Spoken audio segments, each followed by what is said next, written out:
Ladies and gentlemen, welcome back to the IWN YouTube channel. This is your NXT June the 16th, 2026 watch party and results. Hit the thumbs up, subscribe to the channel if you're new. Share the stream, let everybody know I'm live for NXT Season 20, Episode 24. We got the new NXT North American Women's Champion, Zarya, Kaylani Jordan, and Kendall Gray, starting off NXT. When it goes on commercial break, I will go over what all three of those ladies said in the ring tonight. So, to those of you that's tuned in, you haven't missed nothing outside of what they said. Now we got Lola Vice coming out. What in the world we got going on here? We got the NXT North American Women's Champion Zarya, former North American Women's Champion Kaylani Jordan and Kendall Gray, and now we got Lola Vice out here. You know, Lola Vice, the NXT Women's Champion.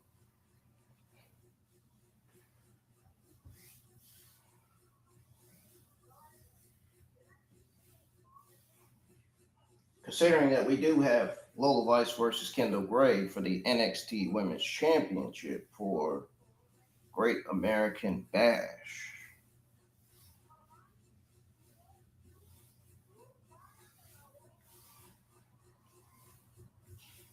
Damn. She said, Kaylani, do us all a favor and get over Soul already. But we're going to go over everything Zarya said before Kaylani Jordan and Kendall Gray came out. We'll go over what Kendall Gray and Kaylani said.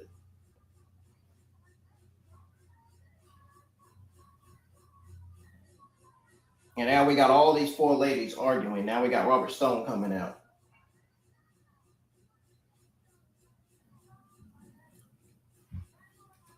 But why do we have Kendall Gray, Kaylani, and Lola in the ring with Zarya? This segment should be for only Zarya alone. We should be getting Zarya's own segment on the show tonight. So I'm trying to figure out why they got Kaylani, Kendall, and Lola Vice even coming out tonight.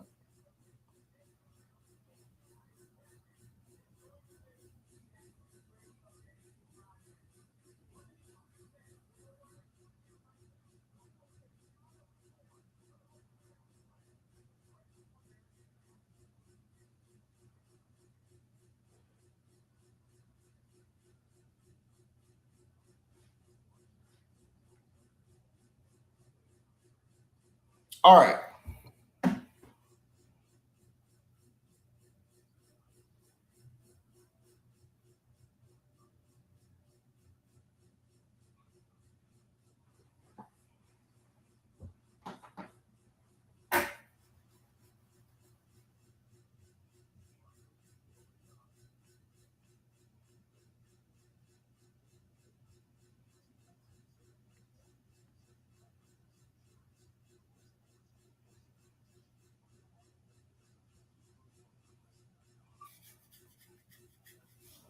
All right. We are going to go over what y'all missed because the watch party just obviously started. So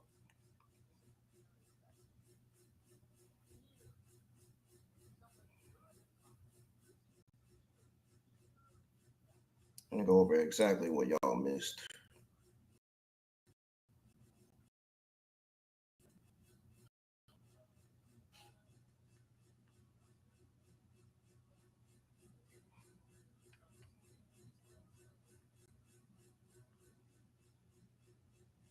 So the show opened with Vince Joseph welcoming to the show last crowd and her entrance in all black, got on the mic.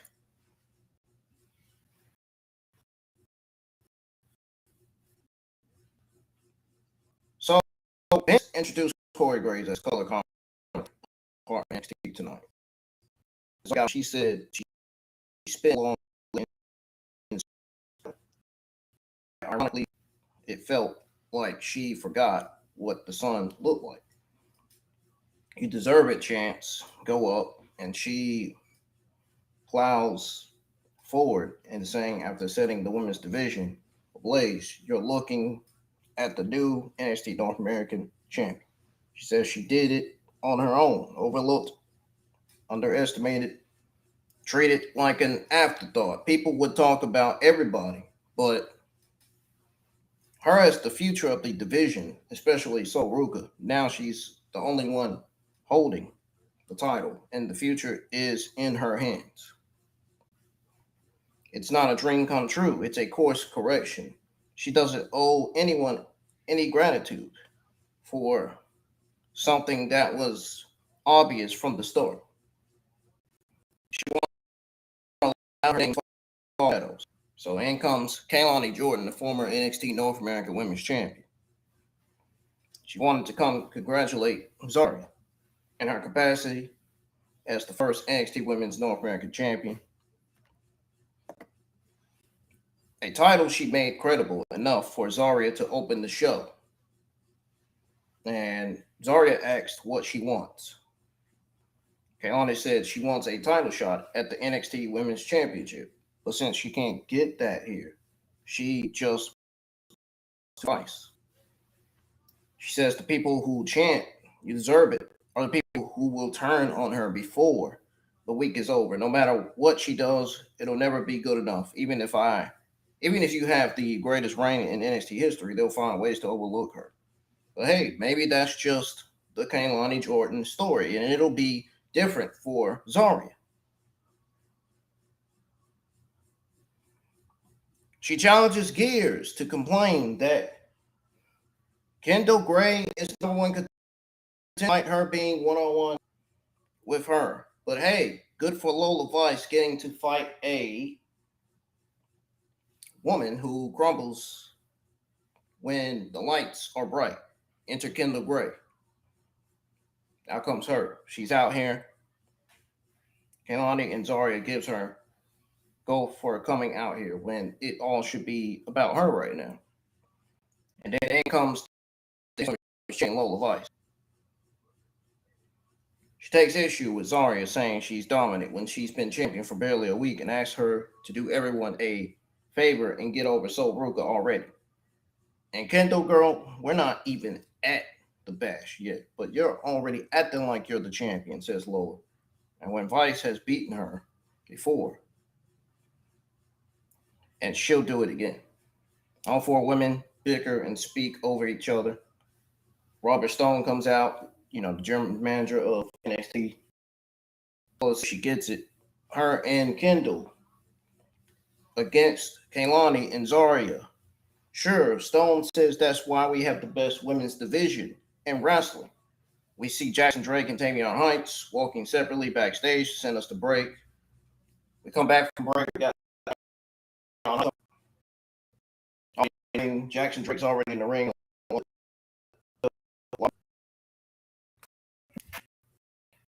Brad Baylor and Ricky Smokes are at ringside right now. And this match has officially started.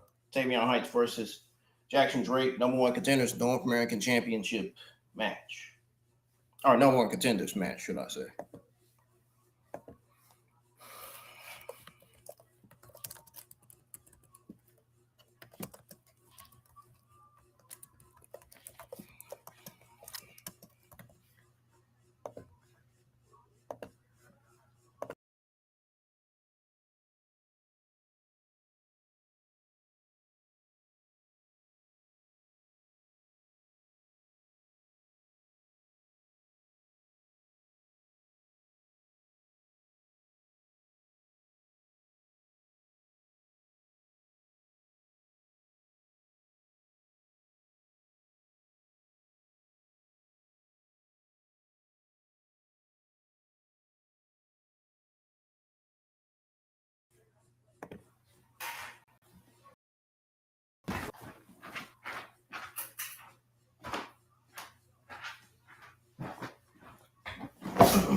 The match has started.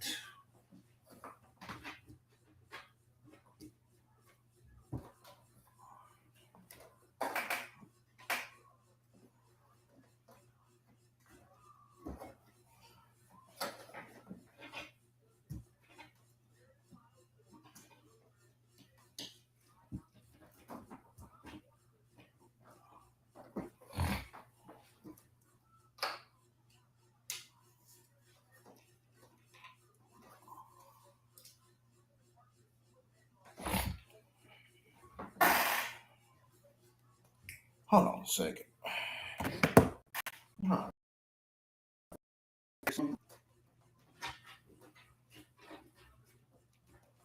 There we go. Whew. Thank goodness I got that fixed.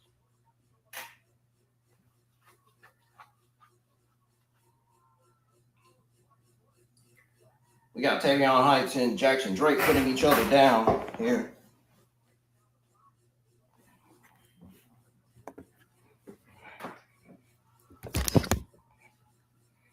Tavion Heights is still standing. We got Jackson Drake getting ready to get back up.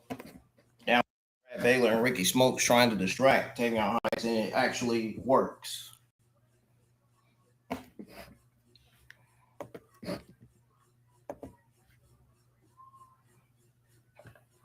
They actually got him distracted, and now he's out the ring.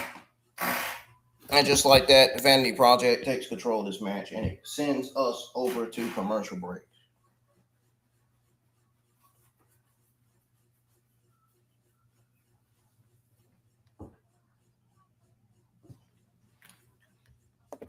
So NXT's on a commercial break now.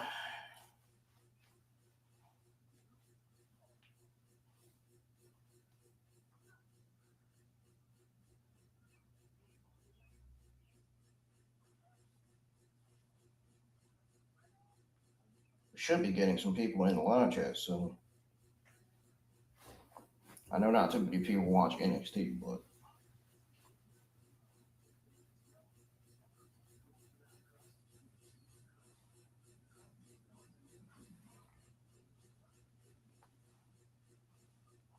this is one of the matches that's going to be the best things on the show. It's already proven that. Tavion Heights versus Jackson Drake.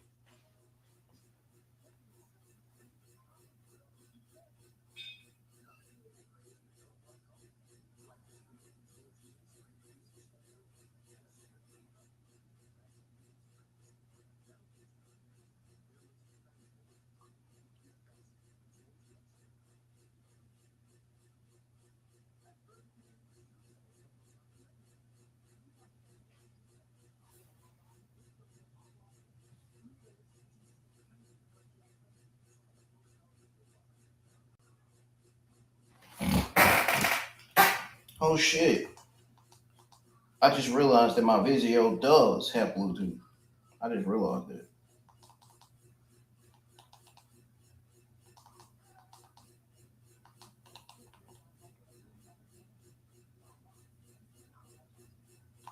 UBS power. This has to be for Bluetooth.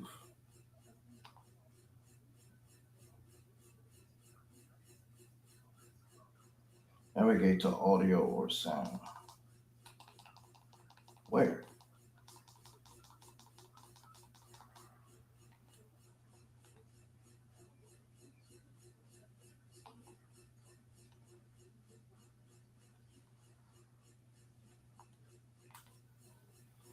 Trying to see if I can trying to see if I can find Bluetooth on here on the TV screen.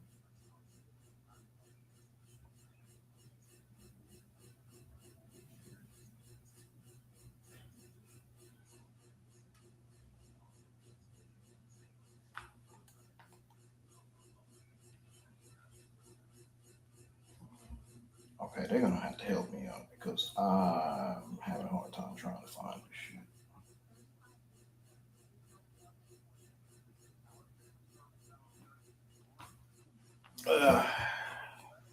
Put this camera off for now. Hold on a second. I'm trying to take this picture so I can get some help. I'm trying to find this stuff because I should have Bluetooth on TV.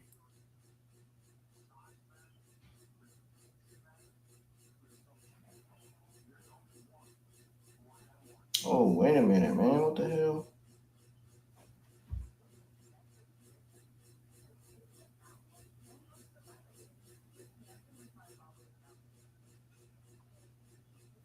Why is this picture upside down? What the fuck?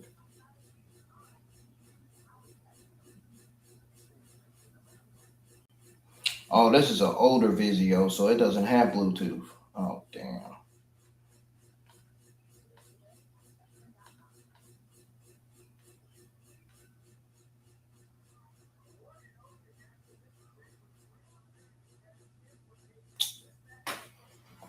Damn. That sucks. All right, we got Tavion Heights versus Jackson Drake. This match is about the championship contention. They're showing the video package of Jaida Parker getting ready for her match against Natalia. I don't even think this is going to be an actual match. I think it's going to end in DQ and it's going to end up being booked for Great American Bash.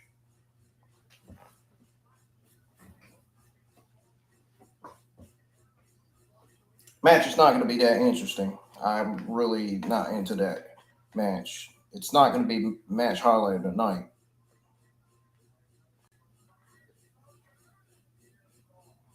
Match highlights of the night. Oh, the best things of the entire show is going to be Tavion Heights versus Jackson Drake and that Tony D'Angelo and NARAKU face off, and maybe Izzy versus Thea Hall. Layla Diggs will be one of the highlights of the night because she has improved immensely.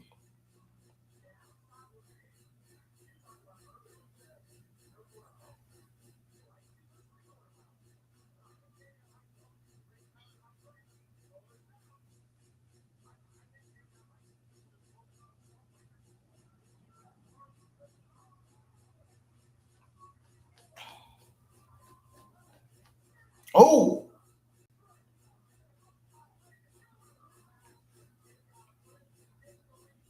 hit him with the freaking cutter, man. Almost looked like the Cody cutter. Jackson Drake hit Tavion Heights with the cutter, pinned him. The 1-2, Tavion Heights kicked out.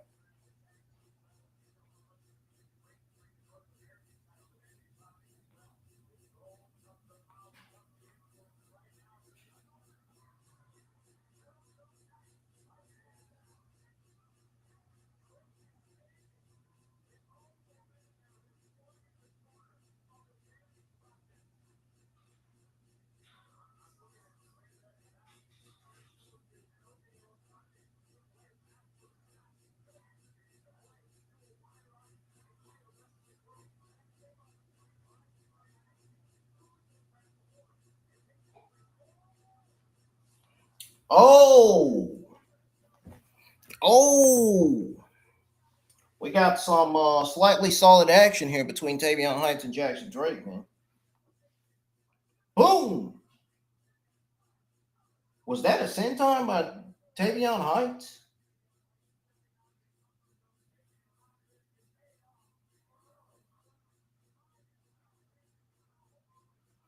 Well, one thing's for sure, he took it high wrist on the top rope and it landed.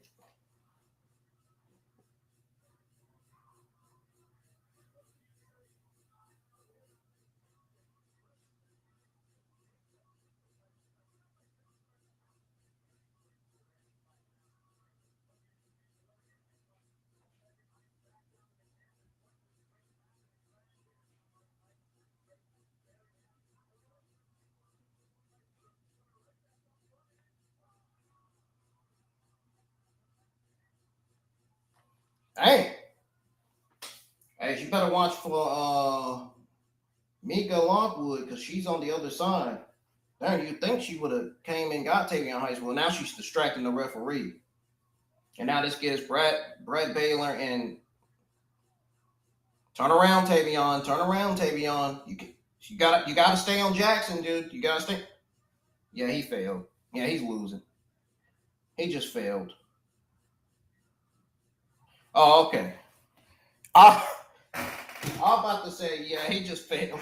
He just failed, but he did his finisher on Jackson Drake and pinned Jackson Drake for the 1, 2, 3.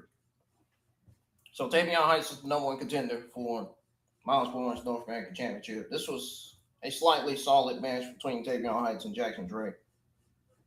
You will find out the grade when I tweet it out, folks. You gotta have me followed on Twitter X. You also gotta be subscribed to my YouTube channel and have me added on my Facebook page. Because that's where I post and tweet out everything.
There was some news on Mason Holiday. We're not going to go over it here, but we're going to go over it on the Evolve Watch Along tomorrow.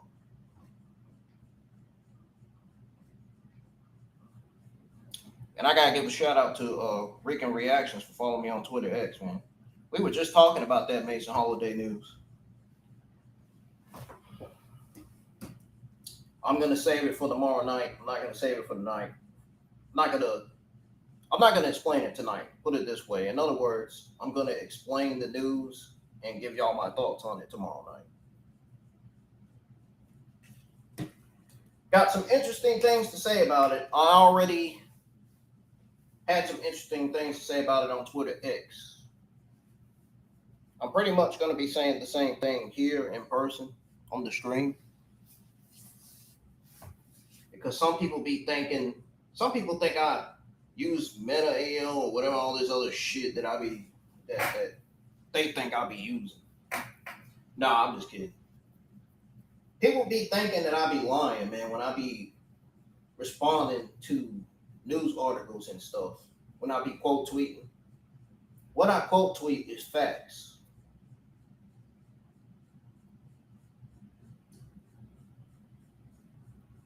And what I put on Twitter X was just me only telling the truth. You know what I'm saying? When it comes to wrestling, I'm never wrong. Might as well say I'm never wrong when it comes to wrestling. I am almost 100% legitimately right when it comes to wrestling, when it comes to wrestling news, when it comes to how good and bad the booking, creative, and writing is. I know when a show is terrible. I know when a show is mid. I know when a show is solid. And I know, and I damn sure know when a show is good.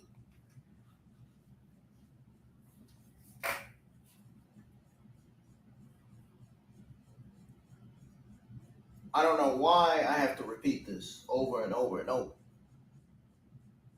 I've been watching WWE ever since I was little. I'm not dumb, like that fucking account online said. When I was quote tweeting about the Evolve tapings that'll be taking place this Friday and Saturday. Some body count said I was dumb.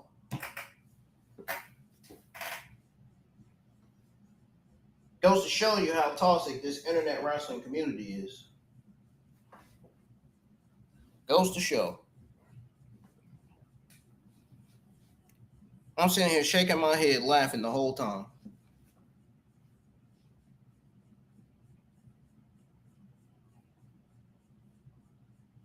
And then I had another account that blocked me, and I'll explain it tomorrow why. I'm not gonna explain it here tonight.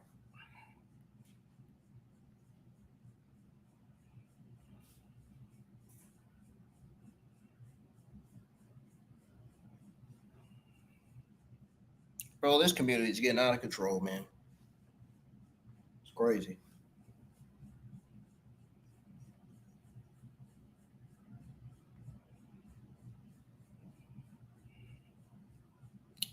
But let's talk about the news on the Raw ratings for a second, because I had quote tweeted, and I'm gonna tell y'all what I quote tweeted and said about this. Ringside News put this article out. One thing's for sure, they did the right thing taking that disgusting post that they posted down. They should be ashaming themselves for that, man. That's just wrong. They can't be posting stuff like that on Twitter X. But you know that page, the Tondo. That would have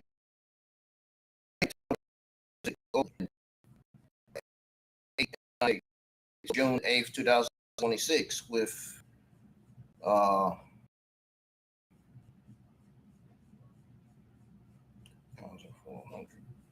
think 2,400.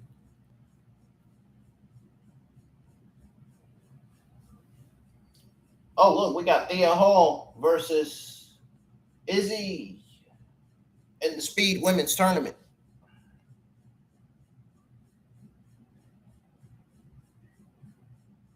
I may have to go over this later because NXT's back on.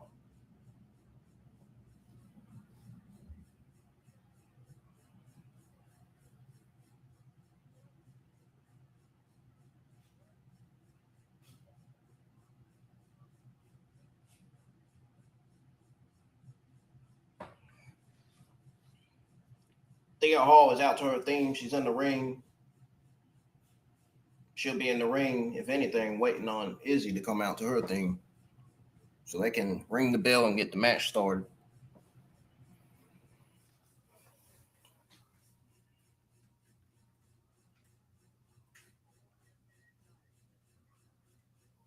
Folks, my Monday Night Raw watch along is going to be very interesting next week. I'm going to go over why Oba versus Roman Reigns for the WWE World Heavyweight Championship for night 2 better than Cody versus Jay for the WWE Undisputed Championship. So I'm going to go over why that World Heavyweight Championship match, why booking that World Heavyweight Championship match for night 2 would be better than booking Cody versus Jay for the Undisputed Championship on night 2.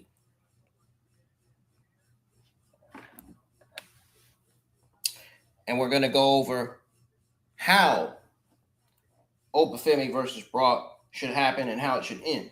Same with Roman versus Oba. And the same goes for Cody versus Sami Zayn. Even Cody versus Sami Zayn would be better than booking Cody versus Jay.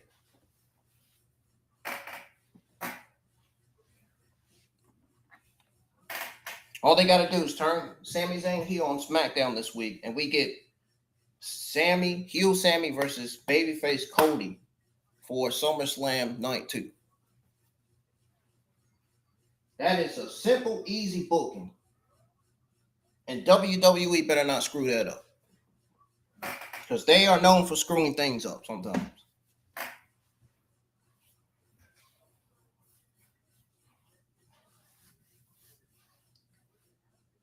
Because nobody, and I mean nobody in the internet wrestling community wants to see Cody versus Jay. Are you kidding me? That would be the worst decision ever, booking that match. That would be one of the worst matches on the SummerSlam card. No way. No. More like the boringest matches on the card.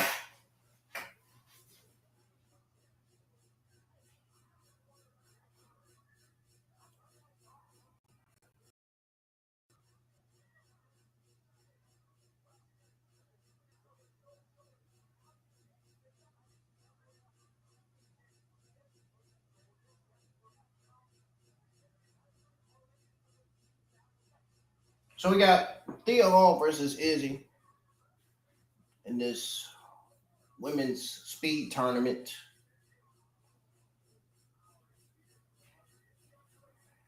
Big boot to Thea Hall.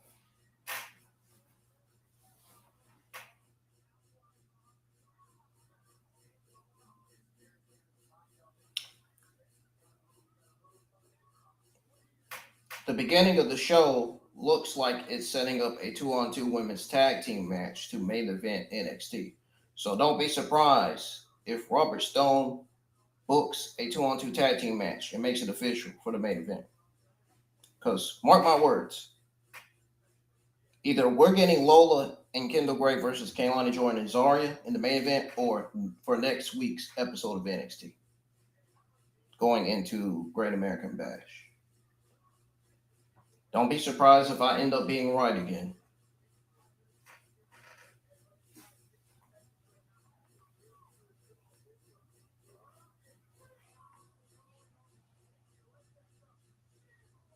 Getting ready to tweet out my thoughts on the beginning of it and my thoughts on Jackson Trey versus Tavion Heights here in a little bit. Still concentrated on watching the show.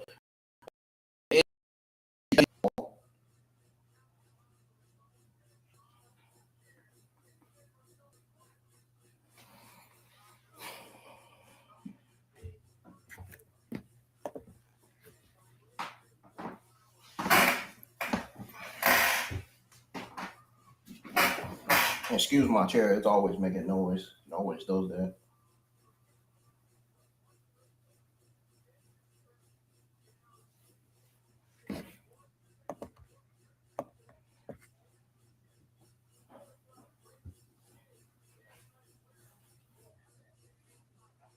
Let's get these views up, folks. Make sure you hit the thumbs up on the stream.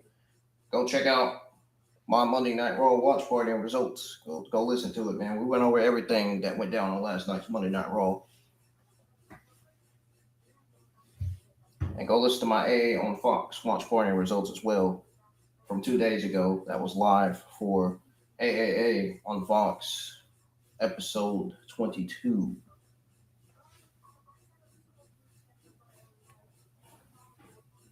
Hit the thumbs up on that as well. Make sure y'all share both streams. Keep on getting people to hit the thumbs up, and most importantly, keep on getting everybody to support the channel. Because y'all support always goes a long way. We're still at 938 subscribers. I know we can get more people than this.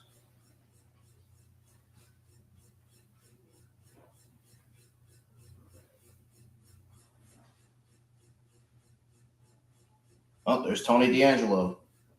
Here we go. Here we go with this sit down with NARAKU.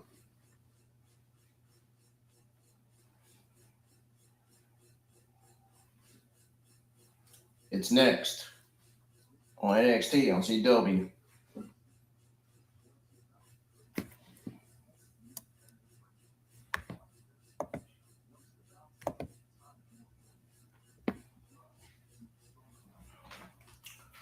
All right, NXT's on commercial break. Give me a second, folks. We're still going to go over that news article.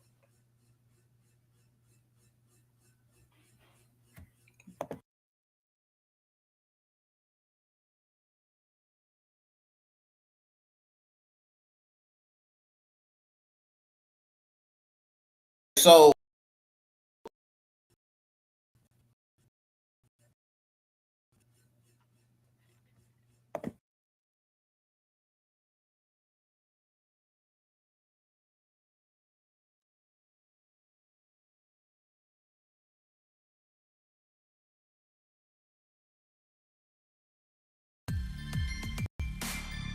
Okay, so back to this news. On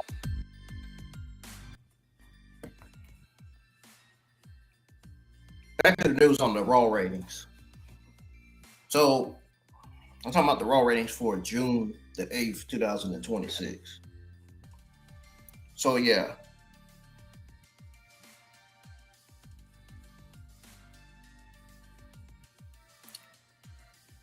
the ratings increased for June the 8th. It went up.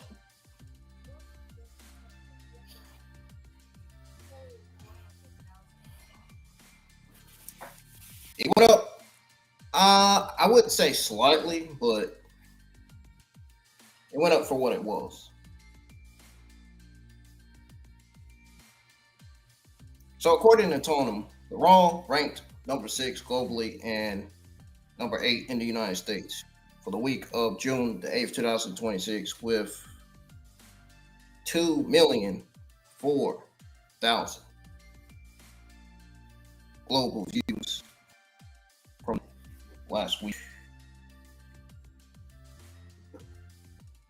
That's not all, of course. That's not all.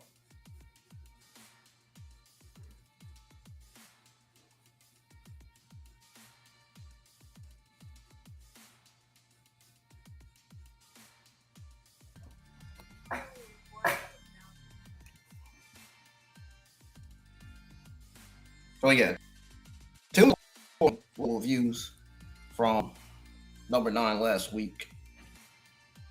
Also, for comparison, in previous week's episode on June the 1st, 2026, brought in 2,005,000 global views, meaning this week was down 4.0% globally. It moved from number number 6 in others. It shifted from number 8 to number 8 against the same week in 2025. Raw posted these year-over-year shifts. Globally, it landed at number 6 this week after going unranked in the same week last year. In the US, it came in at number 8 this week after going unranked in the same week last year. Yeah. So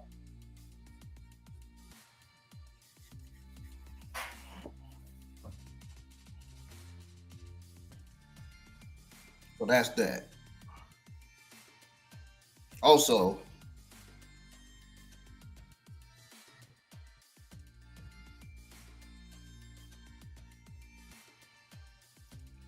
the highest was 3 views of the six happens to be 2.4 million on June the 8th, 2026. 3.3 million, the highest on April the 20th, 2026. These figures reflect Netflix and do it and other viewing. We got NARAKU and Tony D'Angelo sit down. He says, "Why am I here? Welcome. I got this contract from Stone from us to sign. Good, because you are number 1 contender. But I see through this guy, mysterious, nice guy, that you are portraying right now. Sorry, Tony-san, but I don't know what you mean," says NARAKU. Tony says, "Listen, I did my research. I know you held the biggest title in Japan, along with 14 other title rings. Very good. You were the leader of a pack of wild animals, wreaking havoc on the traditions of Japan tradition, or Japanese tradition. I got your attention. Tony, don't judge me on the past. Look at the war I am today. I am looking in the war. You are today. I am very evil man who left Japan for one reason. My title," says Tony. "History says you are capable of a lot. You wanted to protect me and my title, but you damn sure didn't care about protecting the traditions in Japan. You won by any means necessary. Bidding for you, didn't you?" Here you are, all alone. You came over here by yourself. That's correct, says NARAKU. A man without his family, says Tony D'Angelo. So you understand, which means you think you can get done at the bash by yourself. That's where you are wrong. You moved your entire life across the world for something that you can't accomplish. My title is staying right here with me.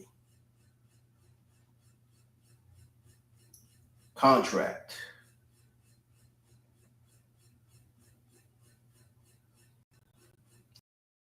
Tony says you didn't sign this. In due time. Tony, son, I will give you this to sign next week.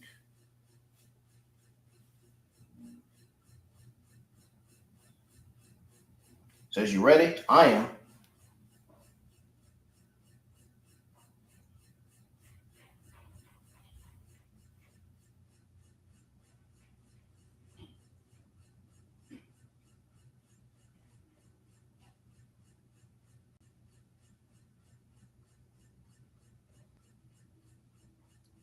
Evil is coming. And he laughs. A week from Sunday. Power is hanging in the balance. Next, NXT title to be defended at the Great American Bash.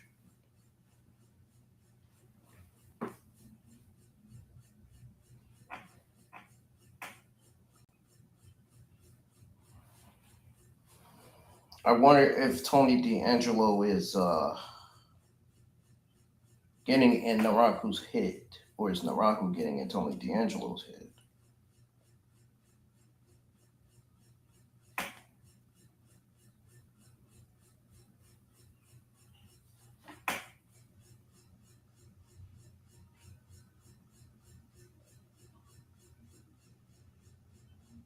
Video package of Jaida Parker throwing stuff in the women's locker room, going crazy.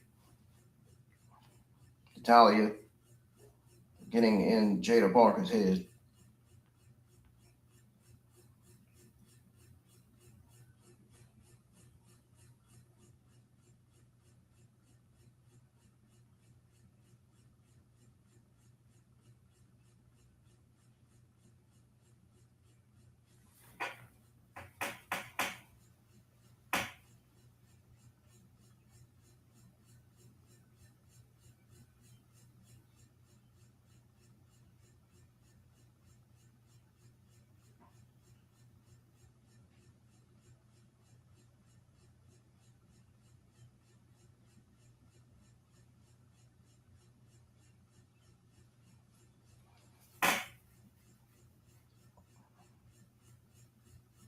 Uh-oh.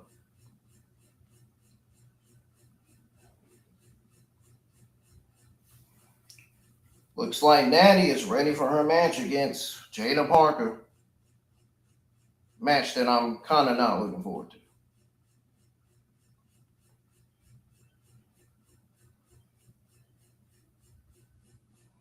This match is probably going to end in a DQ, and it's probably going to be booked for Great American Bash.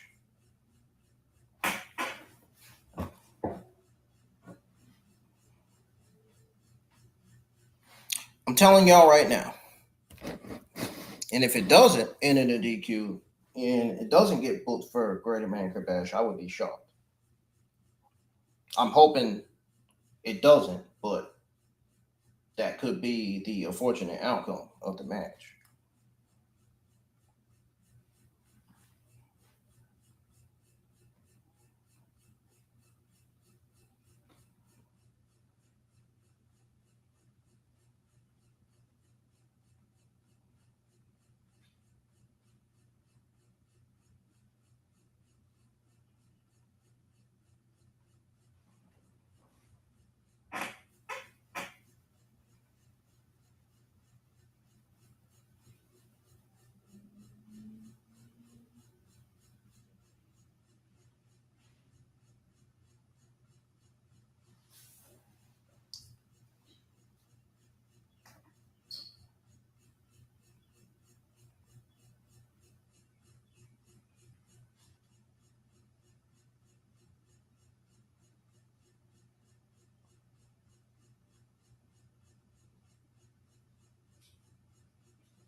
This show is nowhere near how last week's show was. So far, last week's show has been better than tonight's show.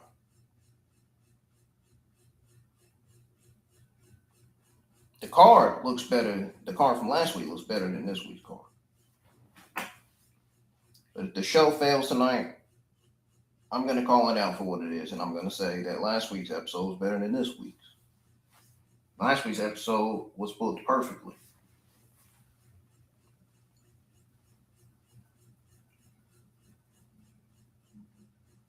They had the greatest women's match of all time. Caroline Jordan and Kendall Gray.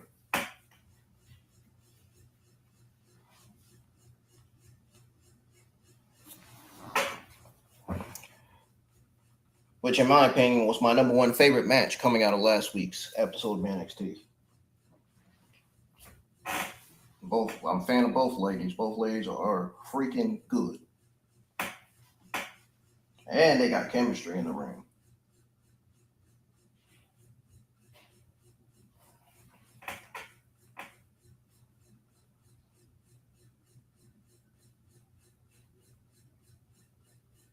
Uh-oh. There go Keanu Carver.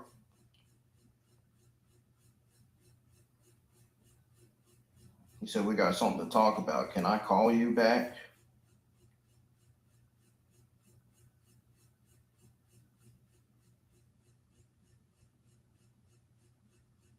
He said, what the hell is he doing here? I wasn't expecting Kendall could be here.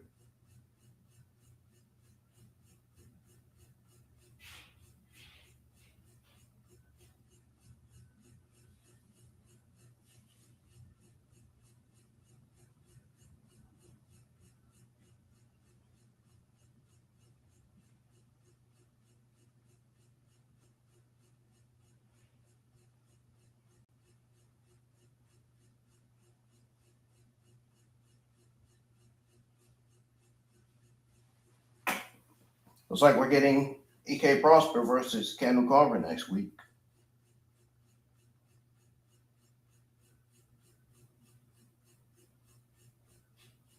Here comes Natalya.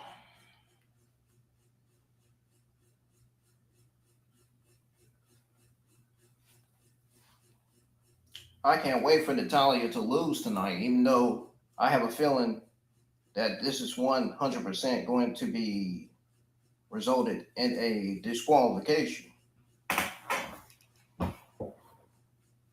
Natalya is going to take the stupid way around. She's going to state the, yeah. I said what I said. She's going to take the stupid way around. Exactly what's going to happen. Dude, I am not going to be shocked if this ends in DQ either way at the end of the day.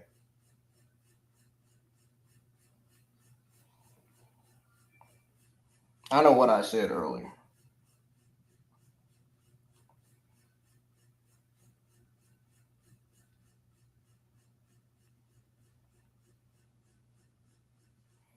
We got Jaida Parker pushing Natalya. Now Natalya just beating the shit out of Jaida Parker. Now Jaida Parker beating the shit out of Natalya. So they're basically beating the shit out of each other.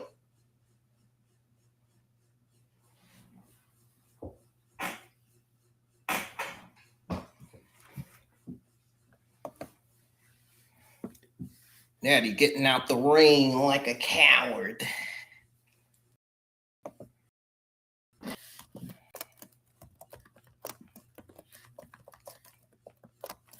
She don't want them hits from Jaida Parker.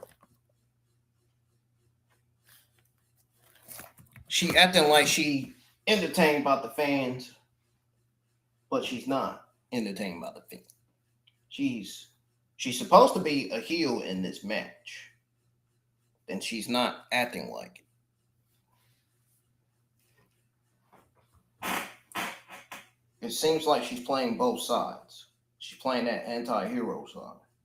Something I'm all too familiar with.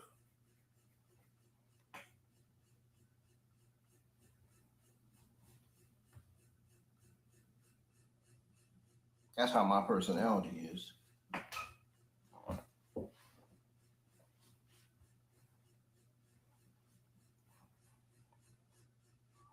Even though I have multiple personalities, but still.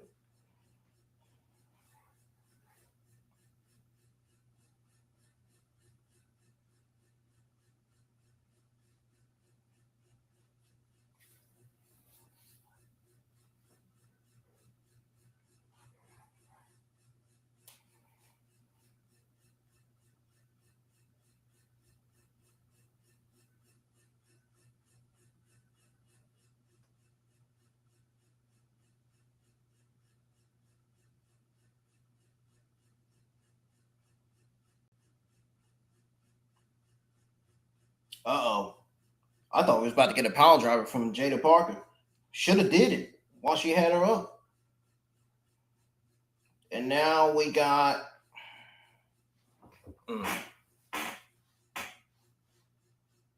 they both trying to get the advantage. They fighting for it.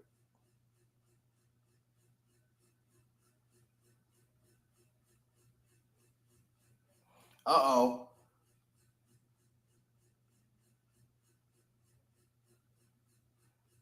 Is this a crossface from Jaida Parker? That's what it looks like. A crossface submission.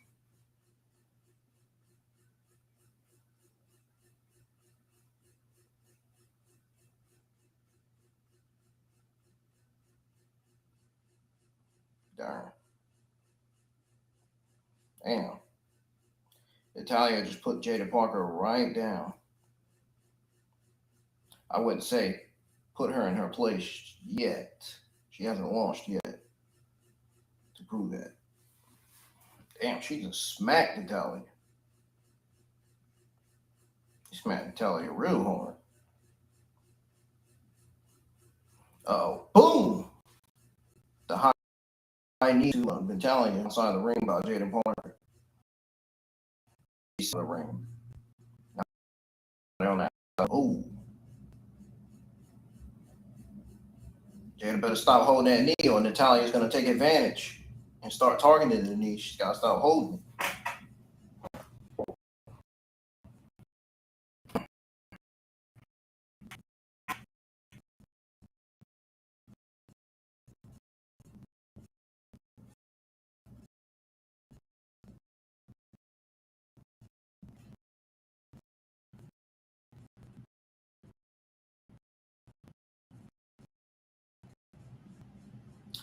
Get ready to tweet out my thoughts on everything at the beginning of the show, all the way to the Tony face. It's only he'll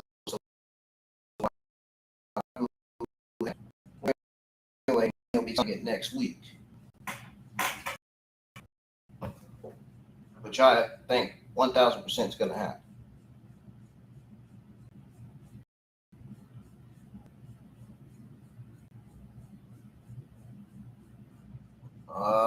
What happened? What happened to my phone? Tripping.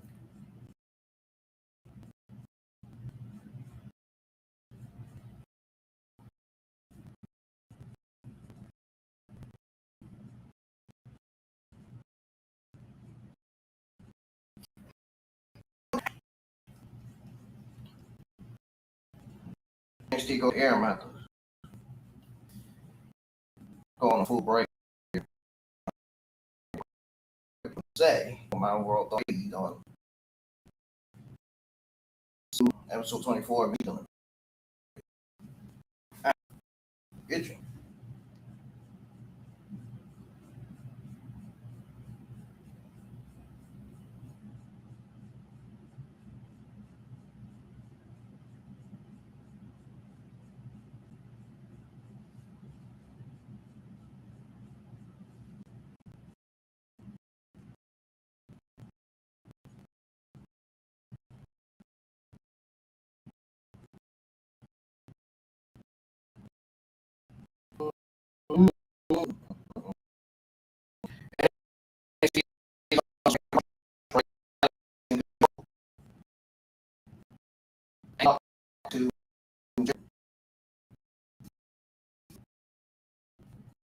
Just trying of it. What do and tell my clothes on Jaida Parker and tell once again.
NXT's back on. Talia is out of the ring. Oh, a slide kick to Natalia by Jaida Parker. Picks up Natalia, throws her right back in the ring, and Natalia comes out of the ring. A fall on to Jaida Parker on the concrete.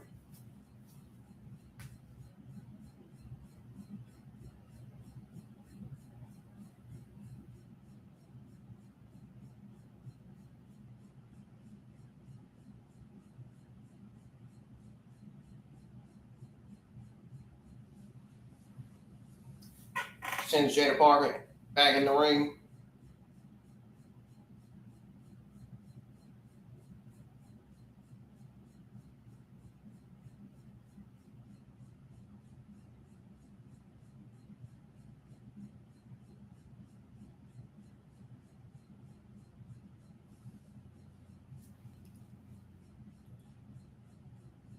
Natalia confident she gonna beat Jaida Parker tonight.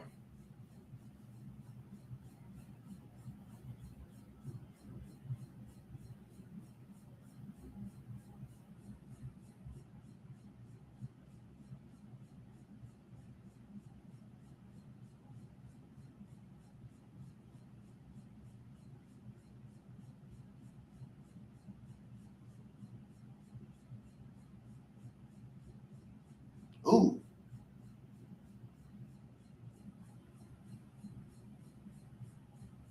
Darn. Jaida Parker trying to hurt the leg of Natalia as Natalia was trying to hurt or injure the leg of Jaida Parker. She's got that crossface applied back in again. Oh, man.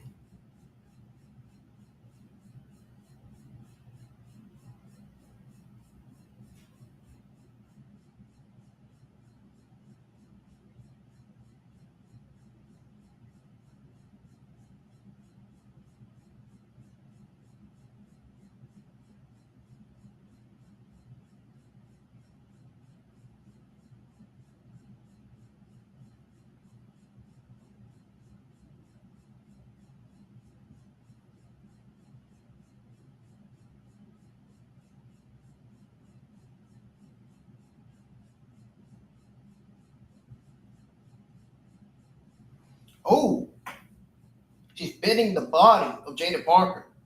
Submission locked in. Jada's in trouble. Oh, and she lets her go.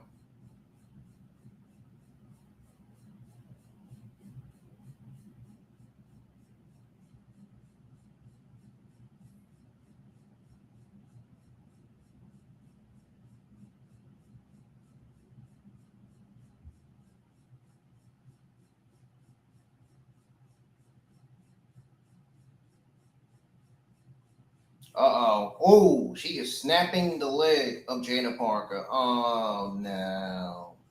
Oh, no. Oh, no, she did.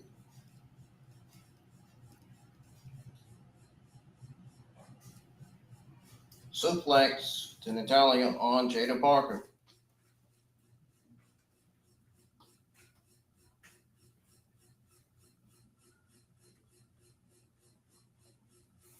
Oh!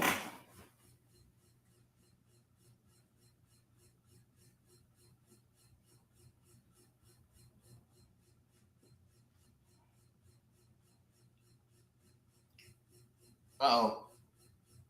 What we got? Ooh! Yeah, I know, man. Thea Hall finally wrestles again to lose again. So basically, she was buried again. Exactly what you're saying. Yep. Pretty much. Pretty much, Wayne. Pretty much, man.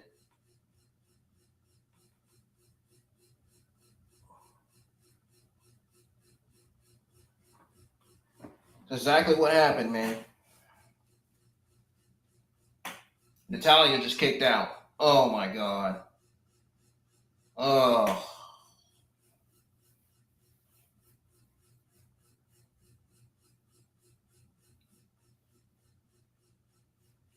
No way in hell she just kicked out of that.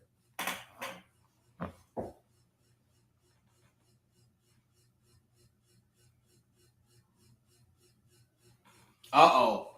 Natalya's going for the sharpshooter. Jaida Parker's trying to get out of it. She got out of it. Wow. And why does she keep rolling her up, man? She got to do more damage to Natalya, man.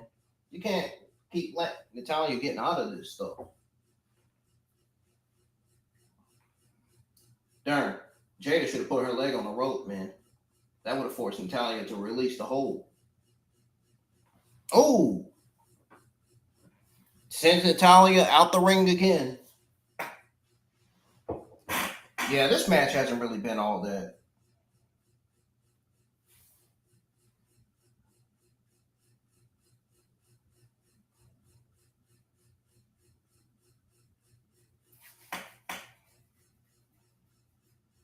Sorry to say it, but it's the honest to God truth.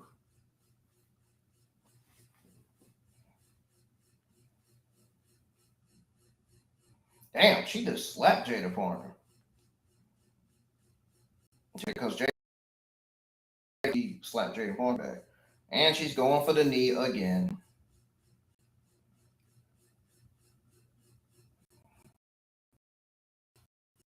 Natalya up for the 1-2. Yeah, for now. For Jaida.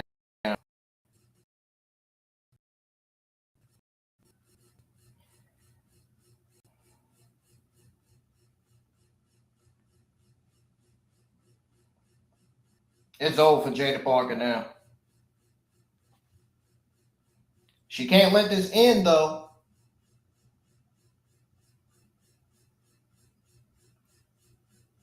Ref, she's not done.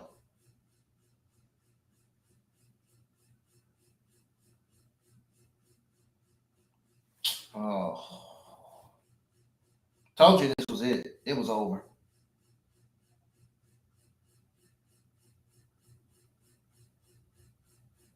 Now what's next for Jaida Parker?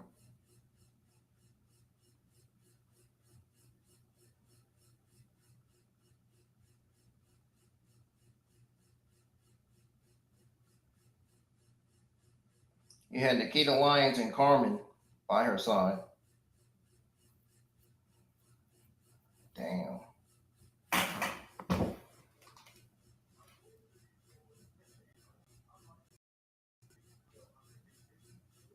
So we got a segment with Tristan Angels, Izzy, or Lindsay Rain, Tristan Angels, Lizzie Rain, and Mason Rook. And now we got Aaron Ward.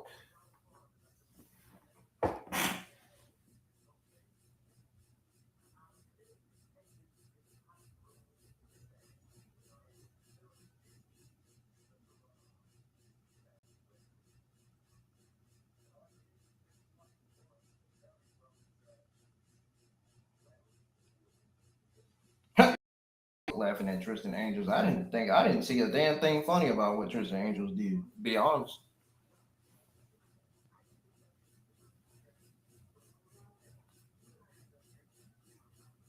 all he did was pull out whatever the hell that was out of his freaking suit.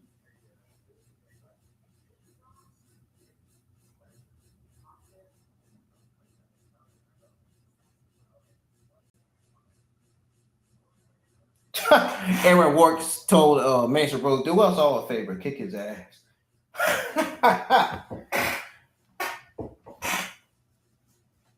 Oh. Funniest thing I've heard on this show all day. Talk about something hilarious.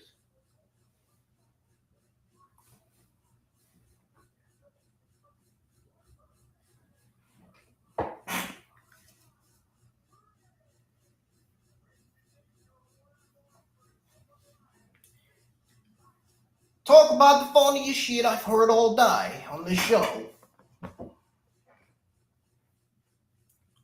Oh yeah, Mason Rourke is going to kick Tristan Angel's ass. Hopefully they book this match on next week's NXT.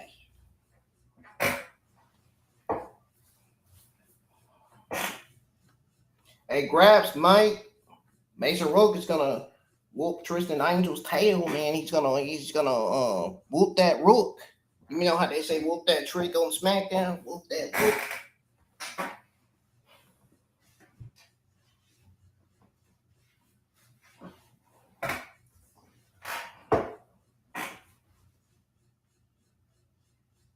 I think I may. Oh, I thought I had to use the restroom, but I don't.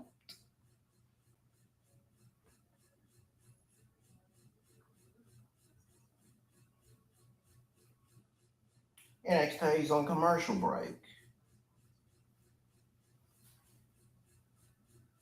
Again, I've had it with these breaks, these commercials.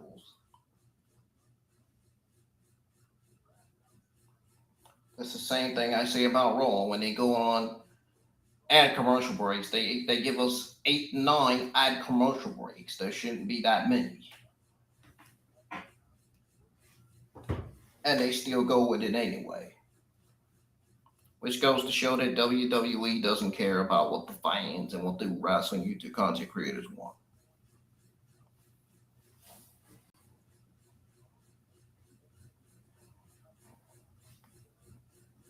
That's why I have a VPN.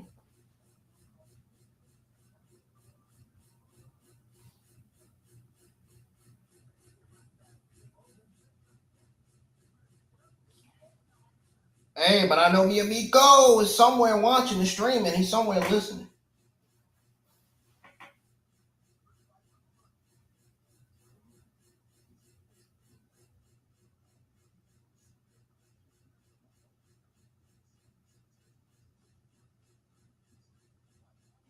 So we got a solid segment tonight from Zaria, Kendall, Jordan, and Vice. And we got a solid match from Tavion Heights and Jackson Drake. Even though we had some interferences, it was still a solid match.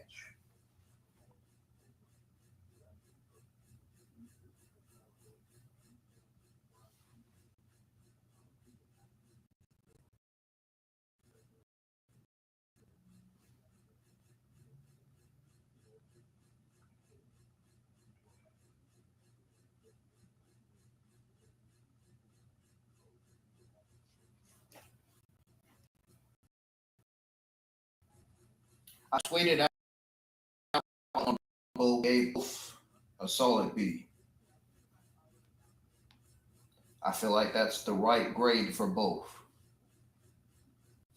tonight.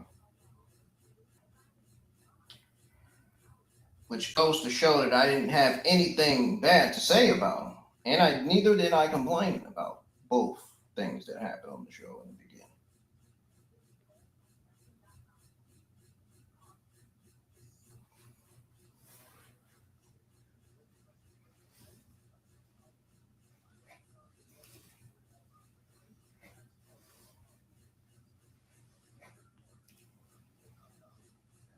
I may have to share the string some more, man, so we can get some more people in here tonight for the main event.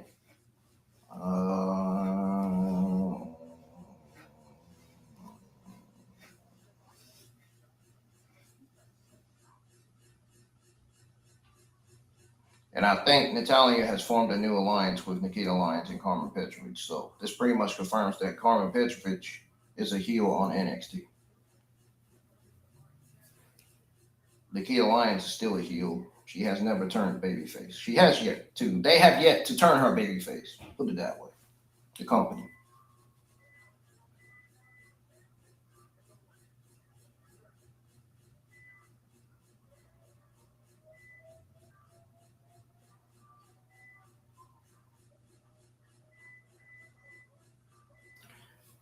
We got Layla Diggs coming out first.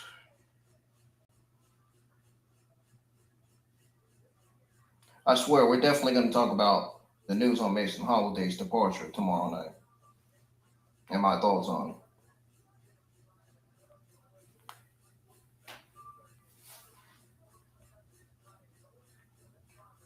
My full thoughts on it, not my half thoughts.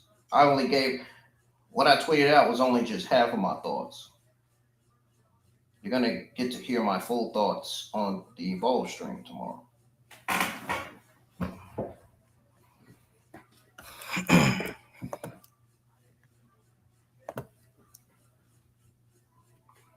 We got Layla Diggs versus Adriana Grace in this WWE Speed Women's Tournament.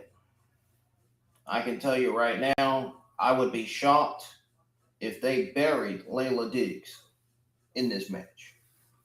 I would be shocked if she lost this match because she does not deserve to lose this match. Hard as she worked to get up to NXT.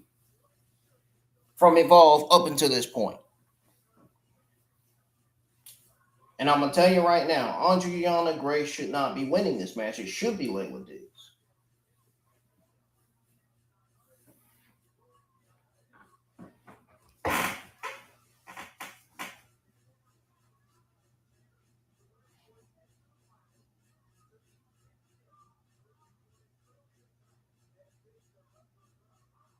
Wow, look at her. Look at her. Oh. Uh-oh. Boom. Look at that. Layla Diggs is starting to get serious. She's starting to show her side. You got a Shining Wizard to Grace for the 1-2. Adriana kicked out. Layla Diggs needs to stay on Adriana Grace. She can't let Charles Dempsey or any members of the Birthright distract her.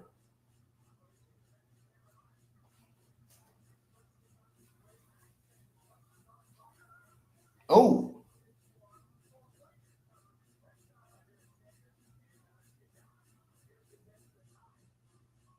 Grace had a forearm on Layla Diggs. Layla Diggs kicked out at 2. Now we got Layla Diggs trying to build momentum here in this match. Got the spinning kick. Got the enziguri.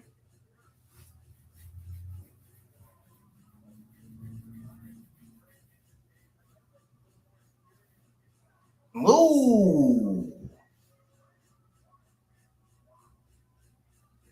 Wow. What a kick by Layla. Stay on Andrea. Stay on Andrea. Oh, Lord. She just failed. Now she's about to lose. Because she just did a moonsault to Birthrights, Lexis King, Charlie Dempsey, Urian Connors, and Stacks. What'd I tell you? Backfired.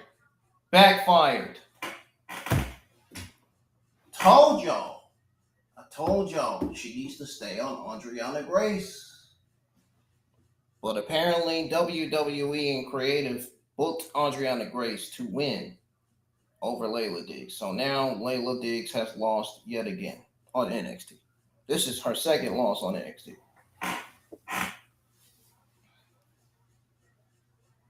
So you mean to tell me you booked Layla Diggs to put over Adriana Grace just to move her on to the semifinals?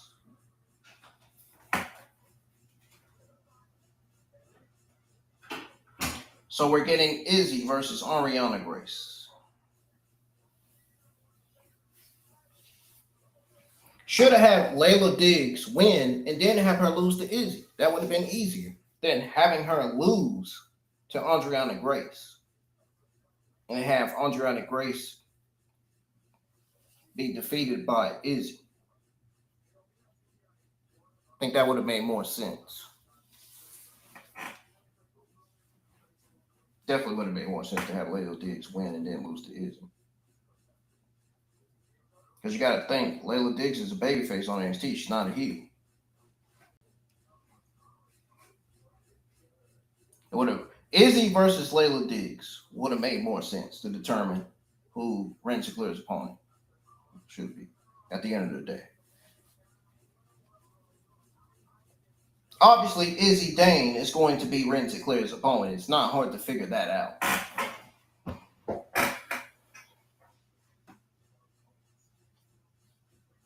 But Shawn Spears lately has been acting like the babyface, so Birthright could help Adriana Grace win over Izzy as well. If it's just Nico at ringside for Adriana Grace versus Izzy for next week's episode of NXT, then that 100% means that Ariana Grace is going to win with the help of Birthright. Especially with the way Shawn Spears has been acting lately, it's safe to say if Izzy loses this one, we can definitely say Izzy and Nico is turning on Shawn Spears, either after Great American Bash or probably before the next Premium Live event.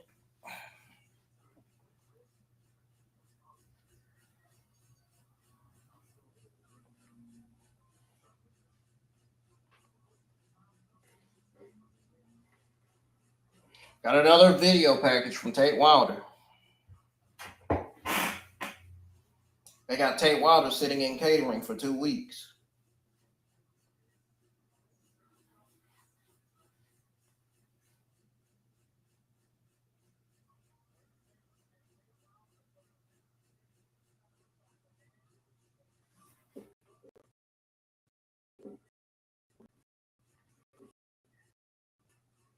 Wow. Tate Wilder has been in vignettes and has not got another match yet.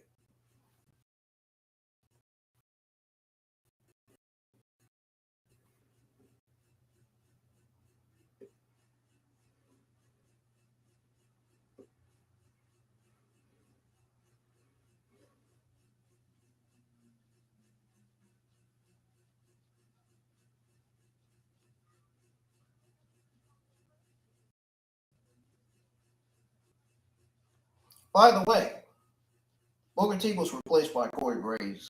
I didn't tell y'all that in the beginning. He was replaced by Corey Graves tonight. For some reason, I believe my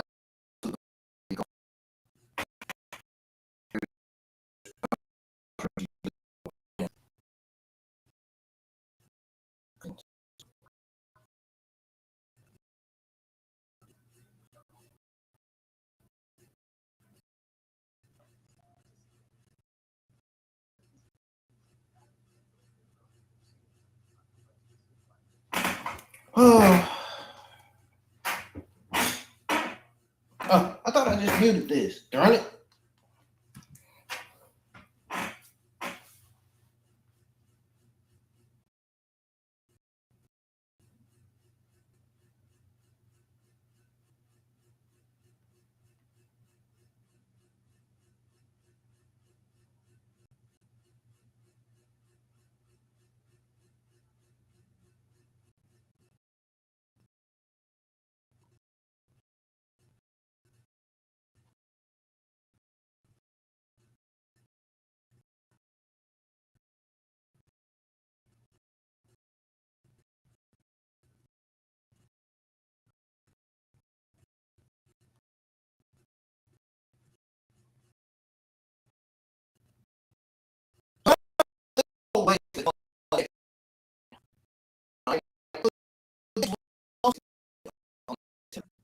Wait.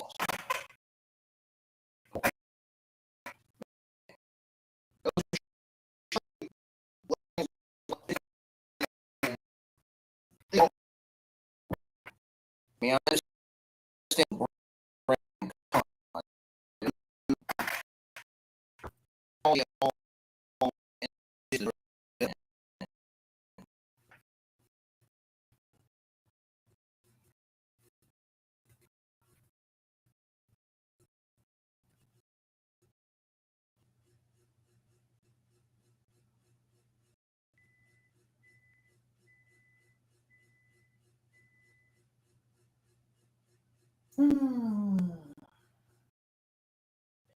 Yeah, that was not a good speed women's match.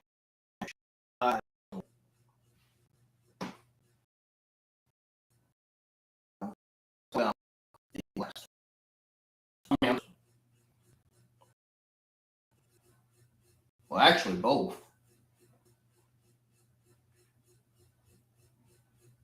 But the only best thing coming out of the last one was Layla Diggs. Obviously.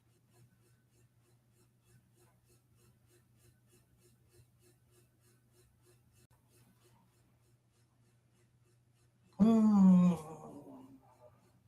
don't know why my left eye is so feel like it's kind of blurry. It just feels weird.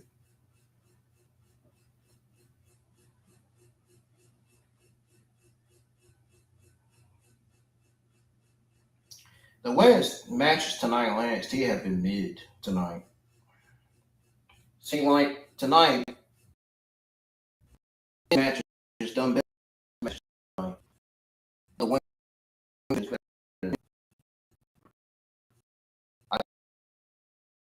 I think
that named so much.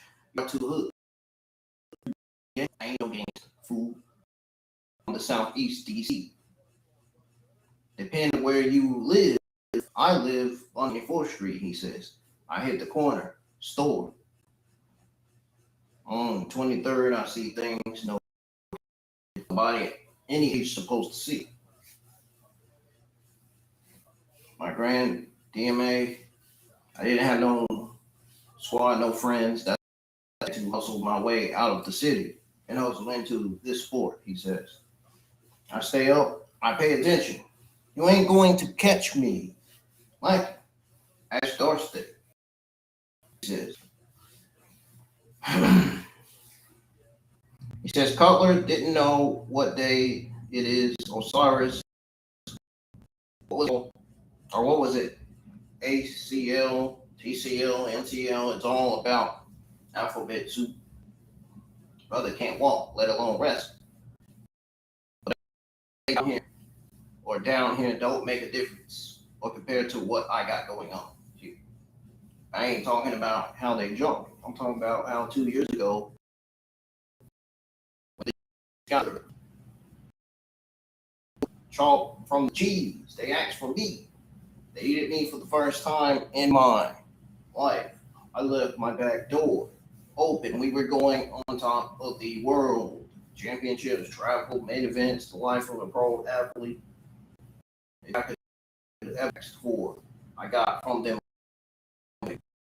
That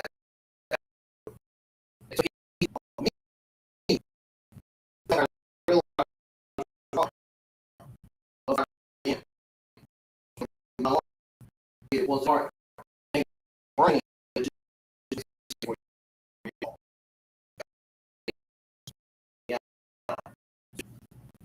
is what I do. Nobody moves like me. Walk like me, wrestle like me, I'm always going to hustle. I don't got to do mean no more. I ain't never going back. Mentally, I'm going to have to. Emotionally, I'm going to need to. At the Great American Bash, I'm shooting the ones with Linux. I ain't going to touch.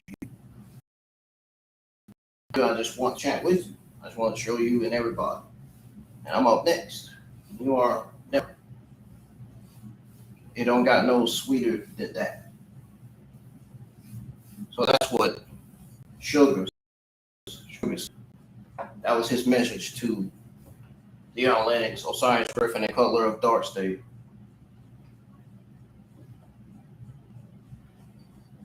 I knew it. I was right. It's a 2-on-2 women's tag team. I was right.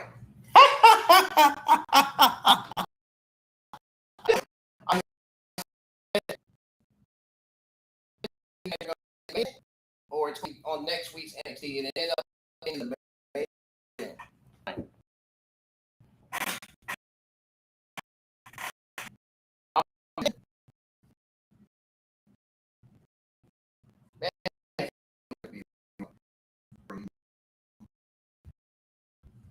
when it comes to wrestling anyway. I don't.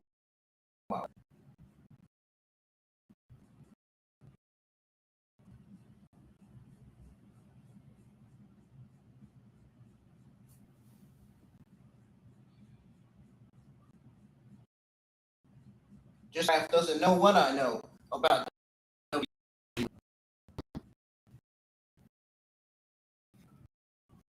Twitter X.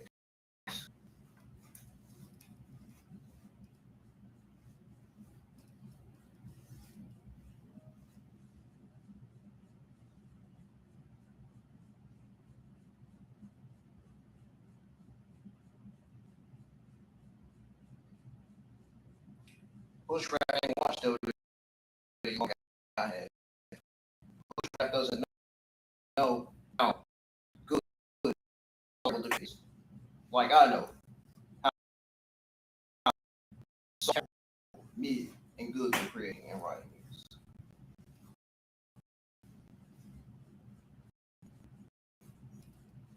Bushcraft doesn't certainly know how to call out stuff when stuff is bad. At the end of the day, folks, if it's terrible booking, creative, and writing, I'm going to call it out. If it's great booking, creative, and writing, I'm still going to call it. If it's a great wrestling match, I'm going to be honest. Same goes for when the matches are terrible.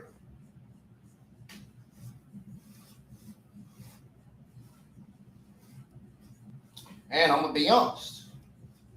That Speed Women's Tournament match, man. These Speed Women's Tournament matches, man, they were the lowest matches of the entire night.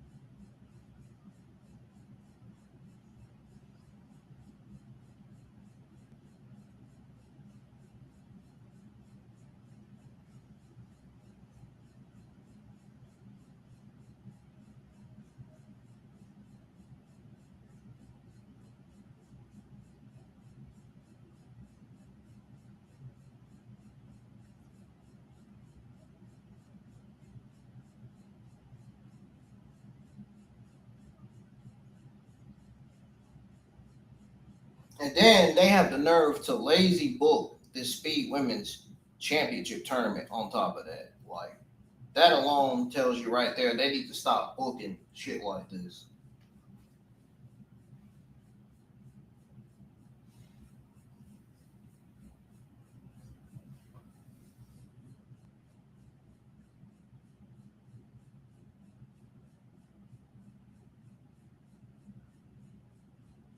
They need to stop booking men's and women's speed tournaments, especially when you don't even have the speed brand itself streamed on Twitter X like they used to.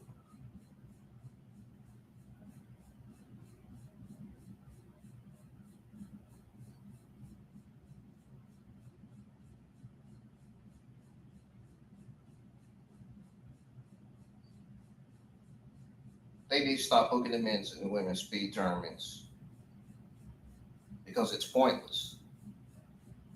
They're not streaming WWE Speed on Twitter X anymore. The brand is dead.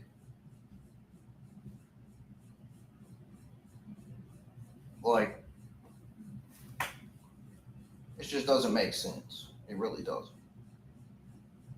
And then they just straight out booked an Evolve Championship match when this match should have easily been booked on either this week or next week's episode of Evolve.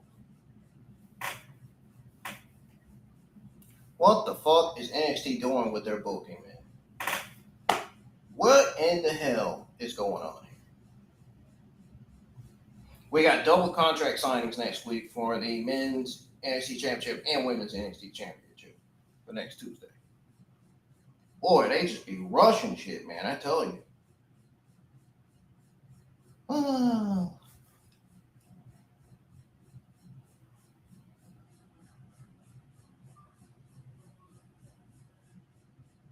They just be rushing shit, man. Holy cow, dude.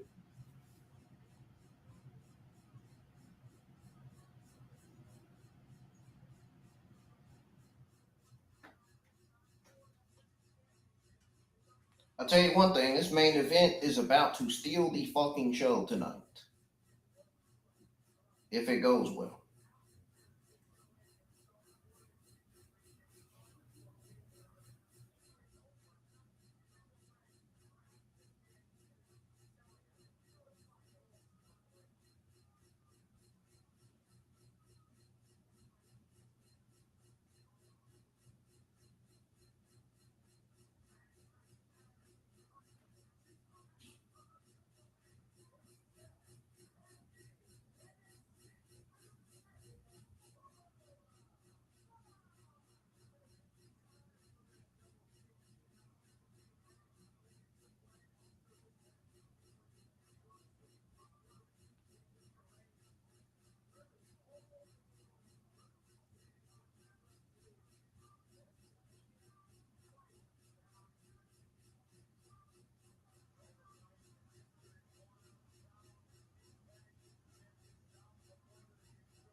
All right, so we got Bendo and Lola versus Kaylani Jordan and Zarya. Like I said would happen.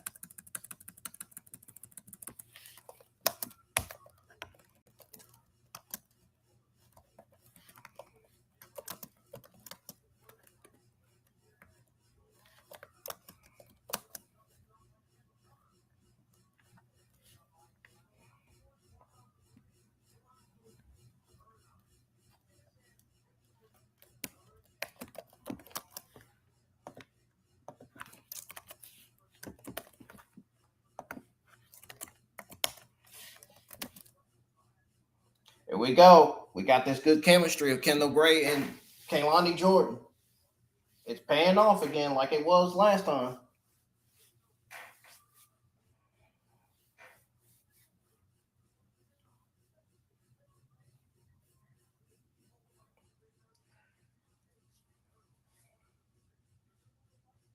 Gotta admit, the show hasn't really been that bad tonight. Outside of that segment that kicked off NXT and Tavion Heights versus Jackson Drake so far, and that Tony D'Angelo and NARAKU sit down. I could very well grade this entire show either a solid low B minus or a solid B.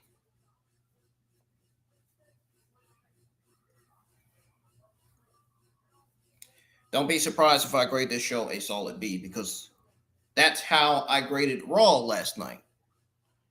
NXT is proven that they are on the level of Monday Night Raw. They proved that since last week. It's starting to show now. Told y'all they got the talent. They just need to do better booking, better creative, and better writing. Same goes for Raw and SmackDown. And Evolve. I don't even got to say that about AA. AA knows how to book their fucking shows. Most of the time, anyway.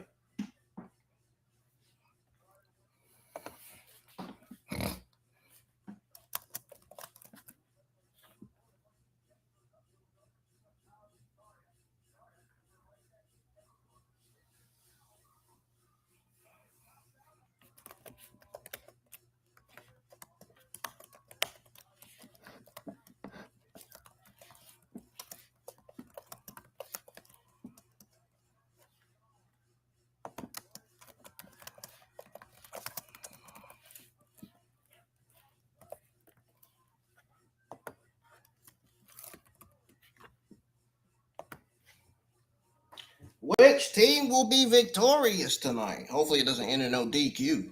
Not what I want. Coming out of this women's tag team match.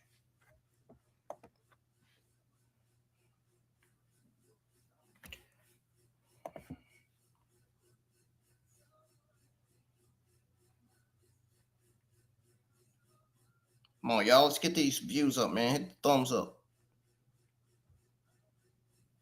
Hit the thumbs up, man. Hit the like button. Subscribe to the channel if you do. Share the stream. Let's try to get people in here before NXT goes off the air.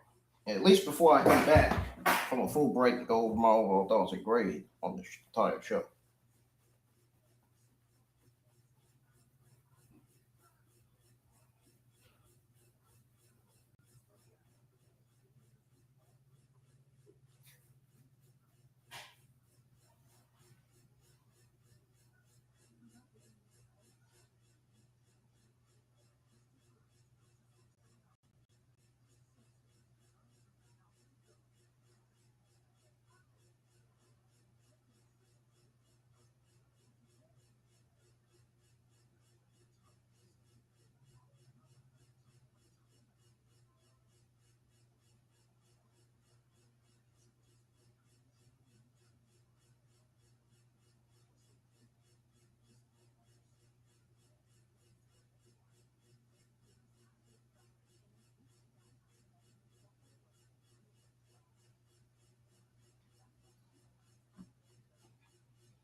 At this point, NXT just needs to focus on the real NXT title. That's what needs to happen.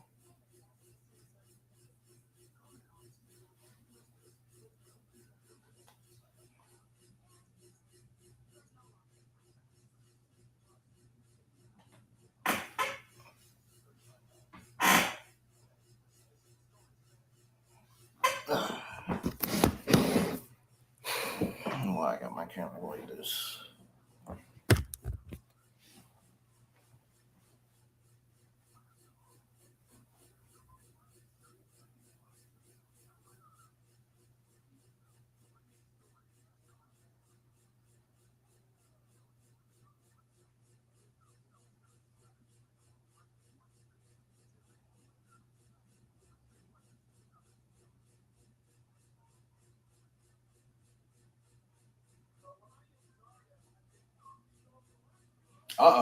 We got Kaylani Jordan and Kendall Gray in the ring, and now she has rolled over to tag.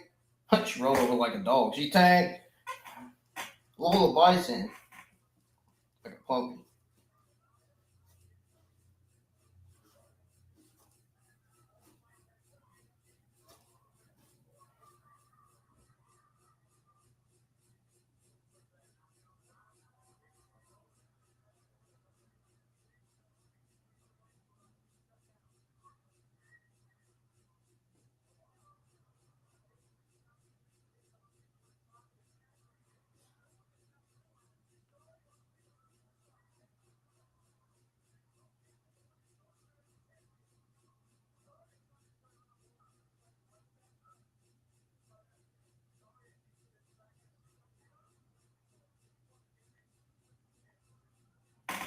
Oh man, here we go. Kaylani Jordan with the splash to Lola Vice, and she kicks out. She's applying the arm submission to Lola Vice. She's got the arm. She's tearing it up like this. Tap.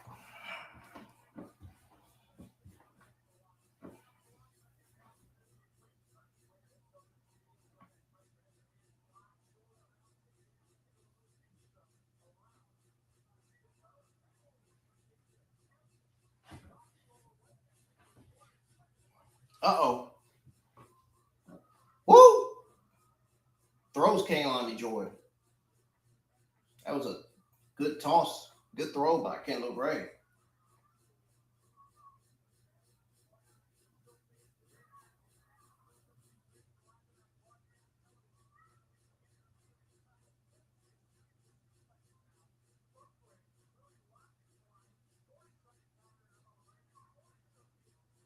Oh!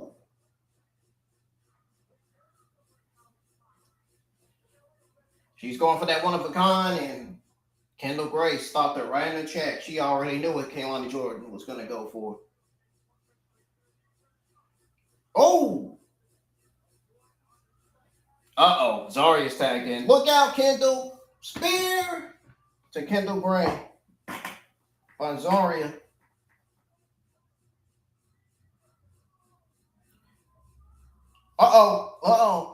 The arm submission to Zaria by Kendall Gray. Oh man, Zaria does not like that. She does not like what position she's in right now. Now she's trying to get out of it.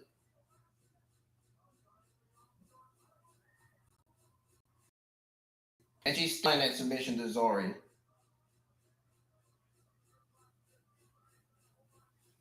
We got Shaquan and Deion Lennox face to face next Tuesday.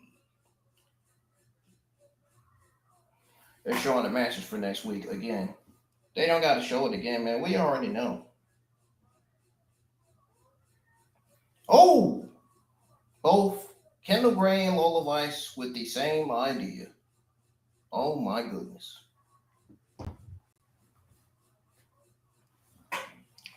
Oh my God.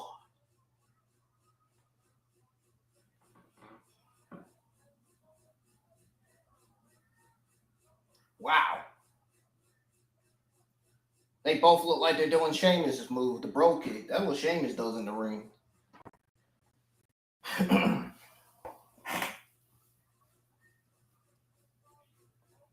Well, Vice went for a finisher.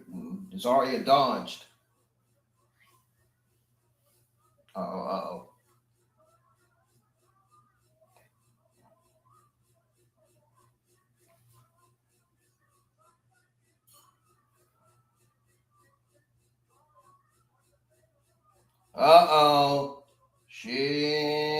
Zaria ain't fading, man. She's gonna get out of it.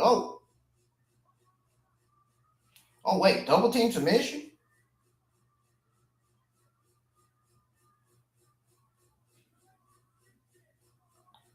There. Kaylani Jordan is screaming in pain. And she sends her out of the ring. Sends Kendall Gray out.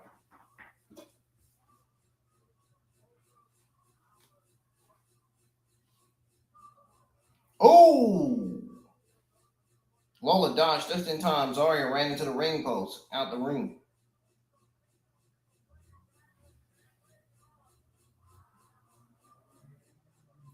Was that a sit out senton? Looked like it. Oh, and a spear to Lola Vice by Zarya. And she's going for her own version of the F5. Wait, who the hell? Who is that up there? Tatum Paxley.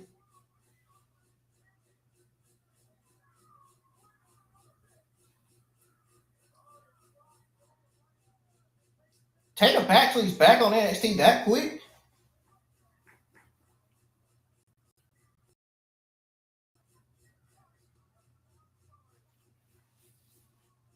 Bro, don't tell me we're getting a Tatum Paxley versus Zarya rematch for Great American Bash.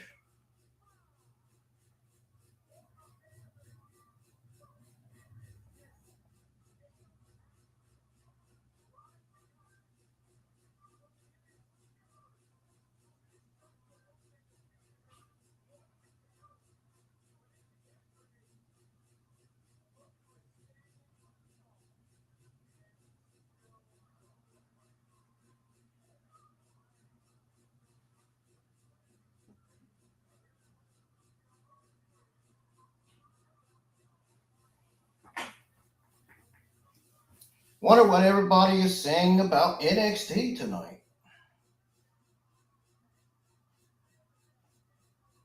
Talking about everybody on Twitter X.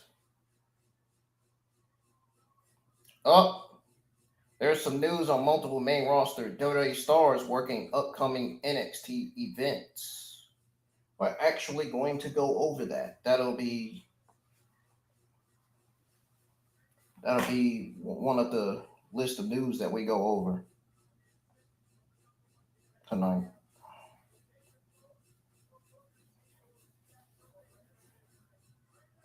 Oh, Tatum Paxley putting down Zarya.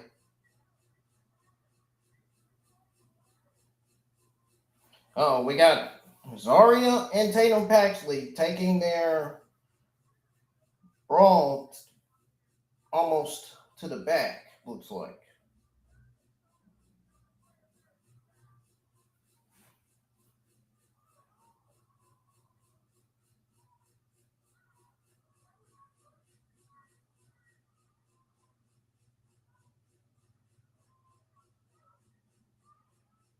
Uh-oh, Kendall Gray just hit Lola Vice with the NXT Women's Championship with her own title.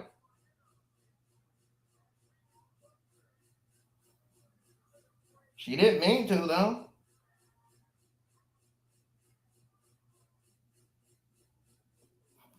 I hope this doesn't lead to Lola turning heel. And her going to the main roster as a heel, I hope.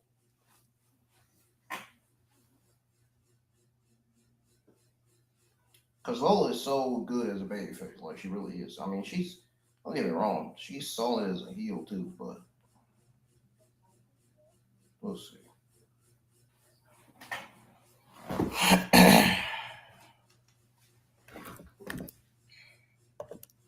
Well, folks, NXT has went off the air. We had Kendall Gray and Caroline Jordan standing tall. Kendall Gray had accidentally hit Lola Vice with the NXT Women's Championship.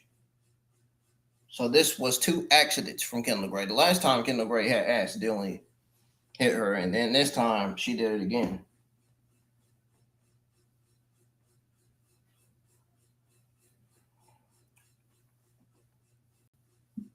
It's safe to say third time it's going to be strike, you're out. And Lola Vice turns. Dude, if Lola Vice turns at Great American Bash, I'm going to be like, I'm going to be kind of absolutely shocked. I'm going to put it like that.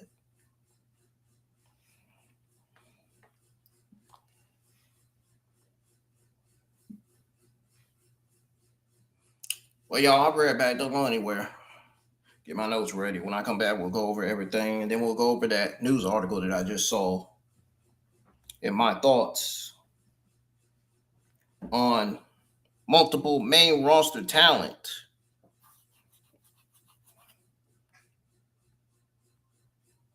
being being slated for the NXT tapings.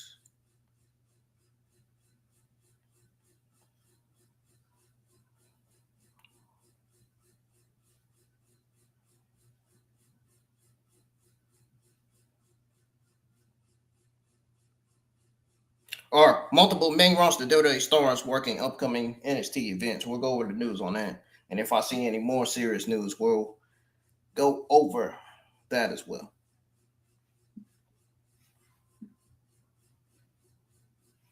Oh, some news on the SmackDown viewership.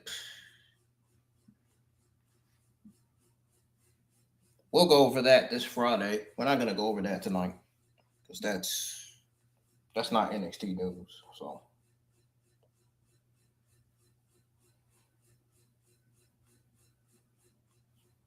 anyways, I'll be right back, folks. Stick around. Don't go anywhere.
Folks, I'm back.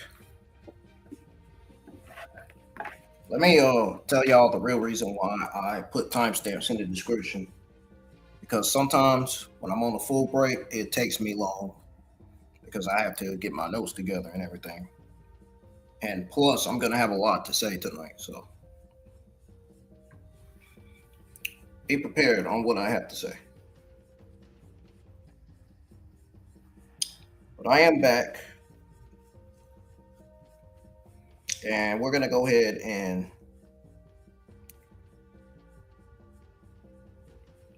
go over my overall thoughts and grade on NXT season 20, episode 24.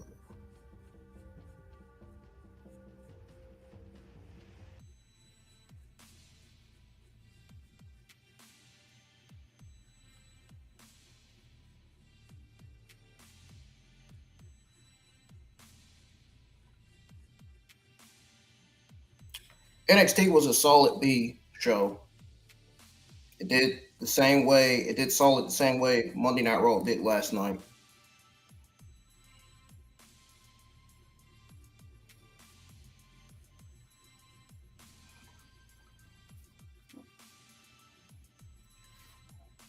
However, there was some good and bad coming out of this show.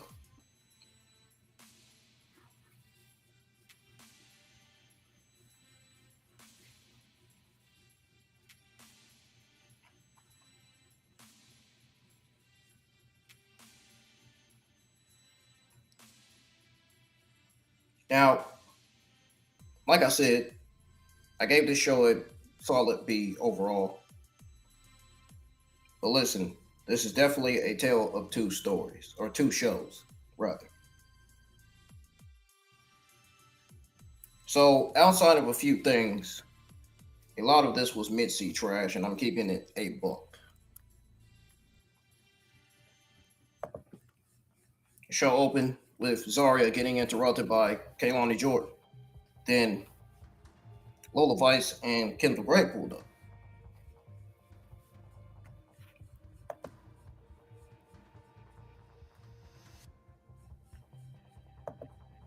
So once that happened, Robert Stone made that tag match for the main event. He put the tag match official. I literally said earlier that this tag match is going to be in the main event, and sure enough, it was.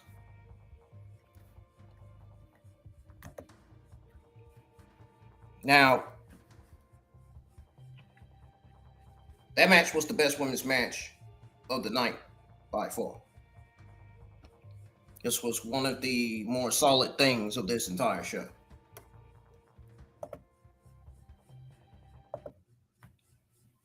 Tatum Paxley distracted Zarya, cost her the match. They brawled on the stage. Plus, you had the tension with Kendall Gray accidentally blasting Lola Vice with the title. That segment and match, this was fire. 1000% better than everything else on the show.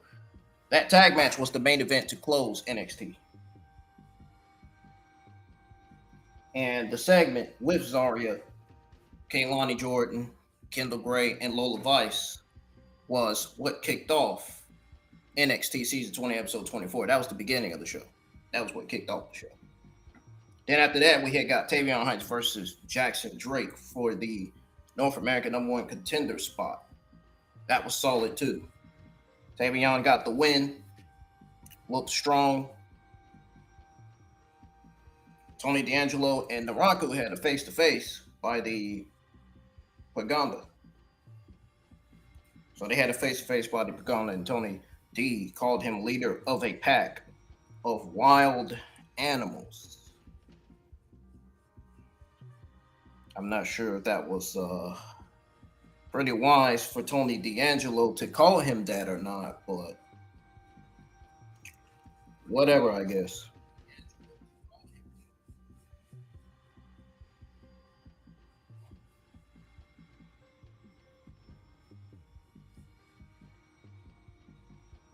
So yeah, he called him a leader of a pack with wild animals and a man without a family. That was cold. NARAKU didn't sign the contract for Great American Bash. It was intense, but it was all talk, no brawl. So no angle advancement. I got that segment at a solid low B minus.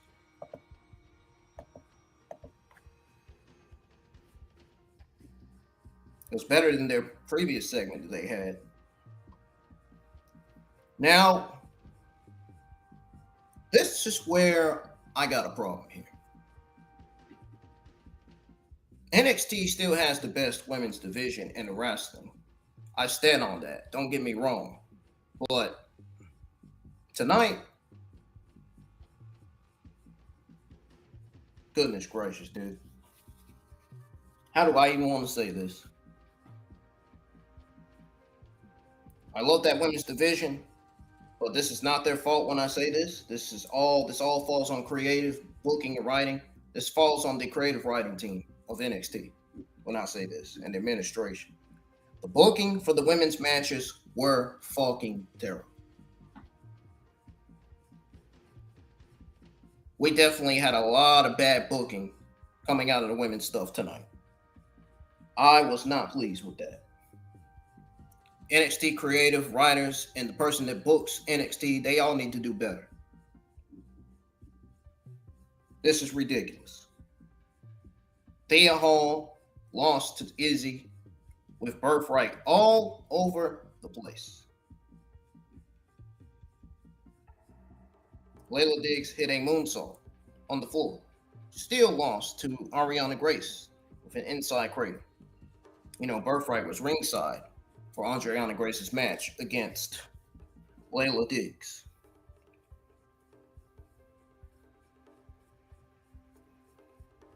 And Jaida Parker, she lost to Natalya.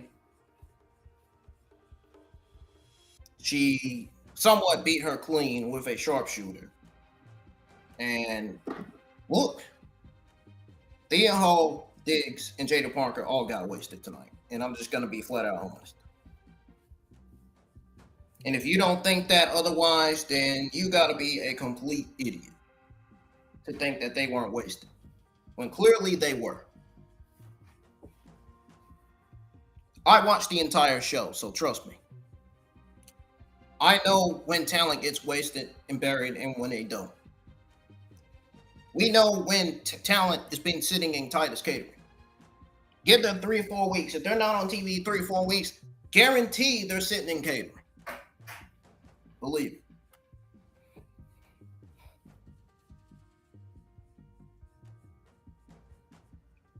Parker got wasted, buried, and lost on TV in one night. In one fucking night.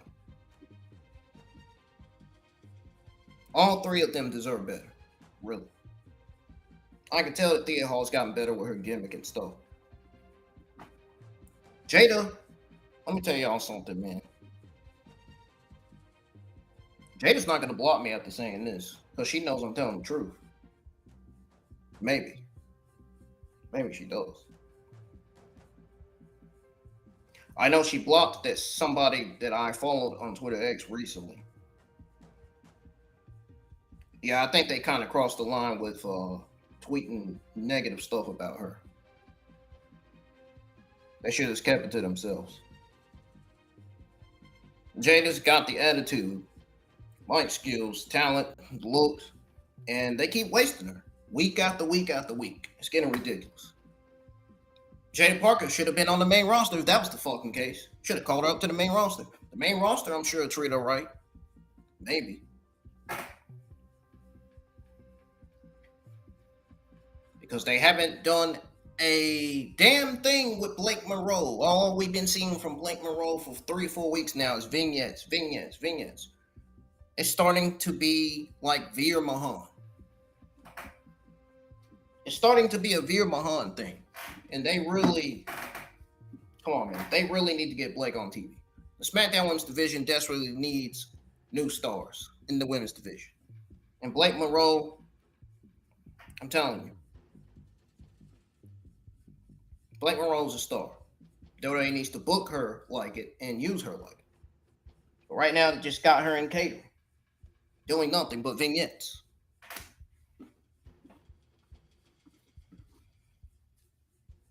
If WWE was going to not use Blake Moreau on the main roster, she should have stayed in NXT.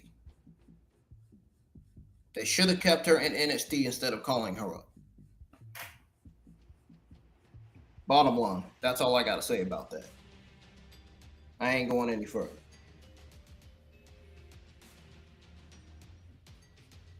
Well, Jaida Parker, they keep wasting her week after week after week. Same with Thea and Layla. For the first time ever, I can honestly say that the men's matches did better than the women's matches. Except for that main event tag team women's match. That did better than everything on this entire show. NXT Creative needs to book their women's talent better. Do better with all three of those ladies. Because I'm telling you now, outside of Zaria's segment, Tavion versus Drake, Tony D, NARAKU face-to-face, and the main event tag team match, everything else was mid-C filler trash.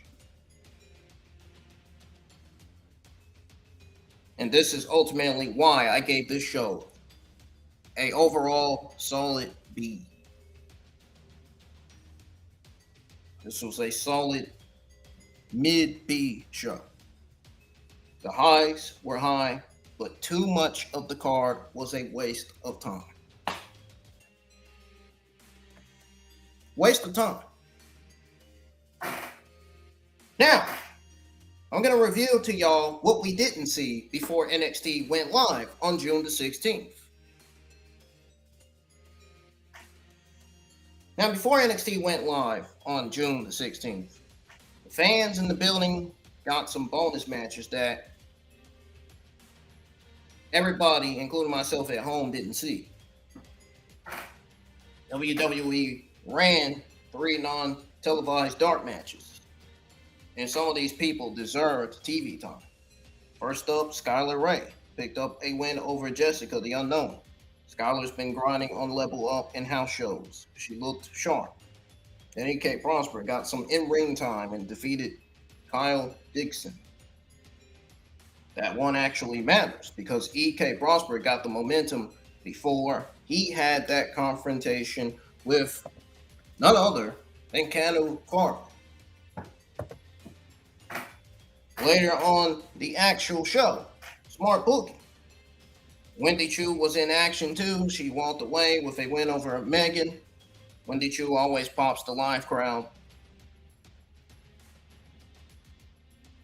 The same can't be said about the Evolve show though. Their Evolve shows need to do better. It's time to start streaming the Evolve shows. It's time to start having these Evolve shows take place in bigger arenas. It's time to start filling up the arenas with more fans. And they still have yet to do that. I'm telling you, it's going to backfire. They're already failing to do so.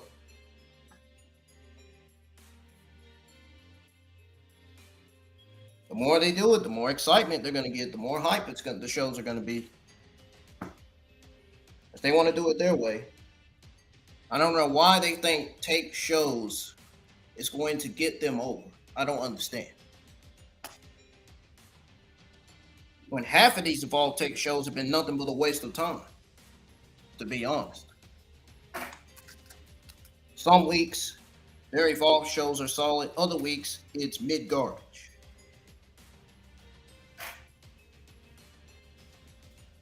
But anyways, these dark matches are a great way. It's a good way for WWE to pretty much get extra reaps for NXT talent while giving the live crowd something more than what airs on TV. It also shows you who they're testing out. A.K. Prosper getting the win before the Carver angle, and even Ringside News even said the same thing. Wendy Chu staying warm, and Skylar Rain stacking wins. The people in the building got a bonus. Sometimes the dark matches be better than half the main show. I can't say that yet because I haven't seen the dark matches to believe it. I haven't seen them to believe it yet.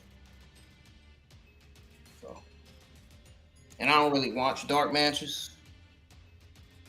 Just throwing it out there. Plus, dark matches are for house shows. They're not for actual television. And NXT had plenty going on once the cameras started rolling. The fans in the building got to see a little more than everyone watching from home. My thoughts on Otis, Akira Tozawa, and Grayson Waller being part of the upcoming NXT House Show tour. And we all know these guys have been in catering. But let's talk about the news on them. Now, all three of them are working the upcoming NXT House Show tour. And I'm actually here for this. Believe it or not. Because it gives the brand some extra star power for 3 live events across Kentucky and Indiana. The NXT live event schedule includes Pikeville, Kentucky on June the 18th, Corbin, Kentucky on June the 19th, and Evansville, Indiana on June the 20th. This move makes complete sense. Otis, Tozawa, and Grayson Waller have not really exactly been featured heavily on the main roster television lately because WWE has yet to use them. WWE has no creative plans. They've had no creative plans in place for Grayson Waller, Otis, or Akira Tozawa. Plus, they have not been booked properly. They have mostly been in Titus catering for most of their run this year, which is not good for Grayson Waller, Otis, or Akira Tozawa. Either they need to find something for these three to do, or they're more than likely going to be on the next year's list of budget cuts. Would not be surprised. And we do not want that. Because all three of these guys are talented. I know it, and half of the internet wrestling community knows it. And some of the wrestling YouTube content creators know it too. Otis is stuck in Alpha Academy limbo. Meanwhile, Tozawa pops up for a comedy spot once a month. Grayson Waller had the tag run with Theory. He did. But now he's just doing backstage interviews, which is basically him getting wasted. Basically, he's been sitting in catering for a long time, doing nothing but that. But sending them to NXT live events keeps them active, and gets them in front of fans, and gives the NXT roster some experienced names to work with.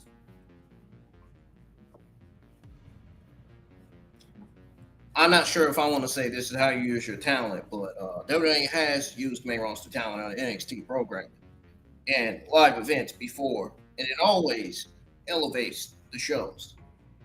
Imagine a kid in Pikeville getting to see Otis do the Worm live, the Worm dance. Imagine Cesaro working with a young cruiserweight and tearing the house down. Imagine Waller cutting a promo and getting heat from an NXT crowd that actually cares.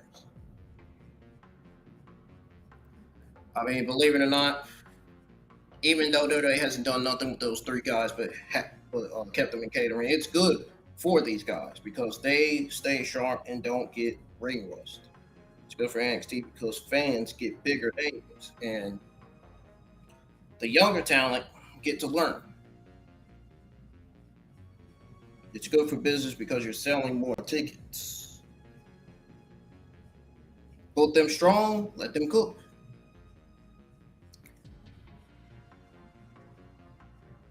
But I do got to question whether they're going to book them good or not because, like I said, the women's booking on this week's episode of NXT was not good.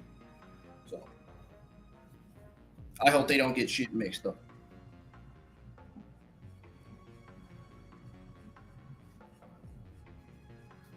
So whoever is booking the women needs to book them better. Whoever's in charge of booking the women's talent.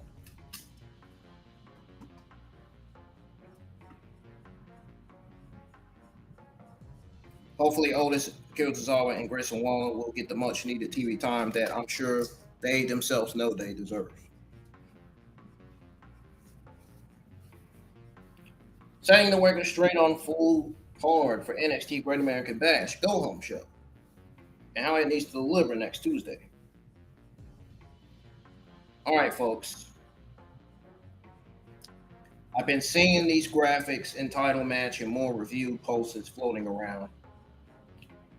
And here's the actual full card we know so far for the June the 23rd NXT Great American Bash Go Home Show.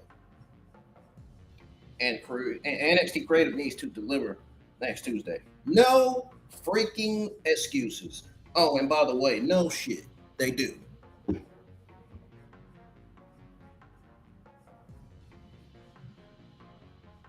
They really, really do.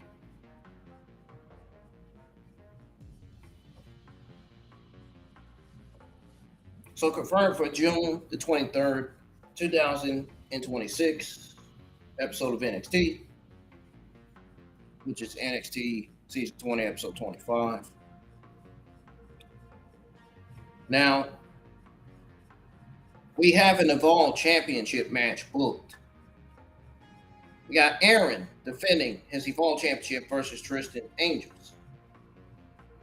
First of all, here we go with the booking shit again. This is lazy booking. This match should have been booked for Evolve instead of NXT. The Evolve Championship is not an NXT Championship. It's an Evolve Championship. I wish creative and administration would get that through their heads already. This match, there's no reason why this match should be booked for NXT. Me tell me you booked it because Tristan Angels and Aaron Warwick had a segment conversation. They had a backstage segment with Rook and Lizzie Rain. Is that why you booked this Evolve Championship match? That doesn't give us a reason to care. So, like I said, it should have been booked on Evolve. Given that Tristan Angels and Aaron Warwick had a little feud on there. So, and we got the tag team match.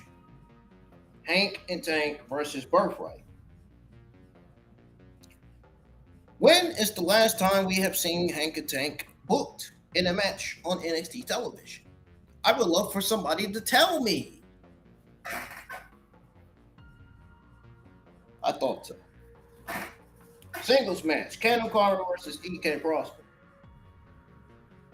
And then we got a double contract signing for the world title matches at Great American Bash.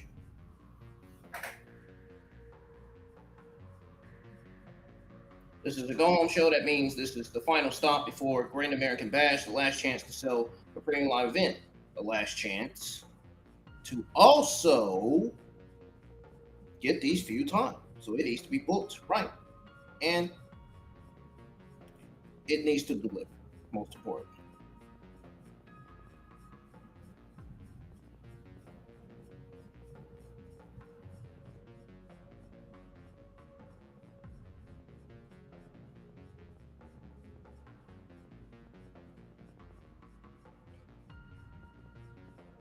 Hold on 1 second.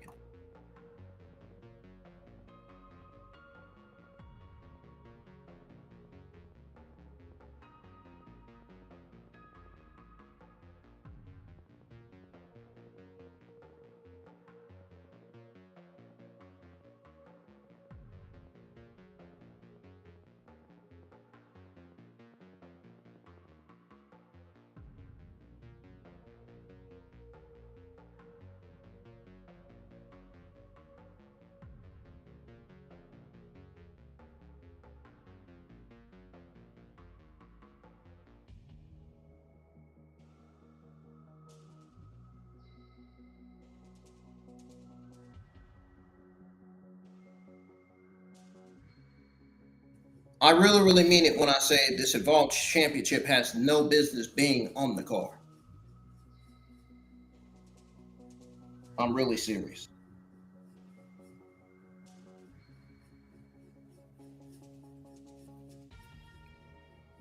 Like I said, They were in a backstage segment with Lizzie Rain and Manson Rook. This doesn't give us a reason to care. Where's the bill? Where's the story? You can't just throw a non-NXT title match on the go home show because they argued backstage for 30 seconds. That's lazy booking, man. That's lazy creative decision. I had to pause for a second because I'm just sitting here. I was getting ready to laugh, believe it or not. I had to pause because I can't believe they did this.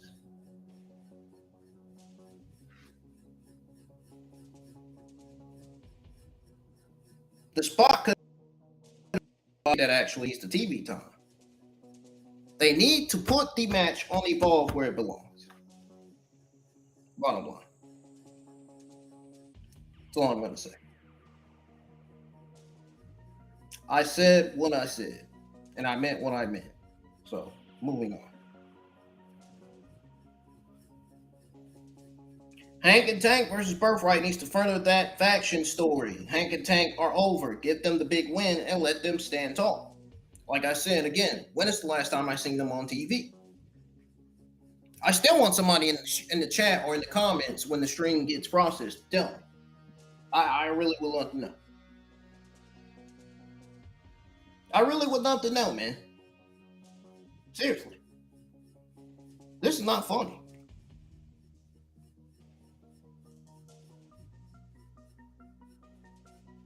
I would love to freaking know from somebody that's a fan of Hank and Tank.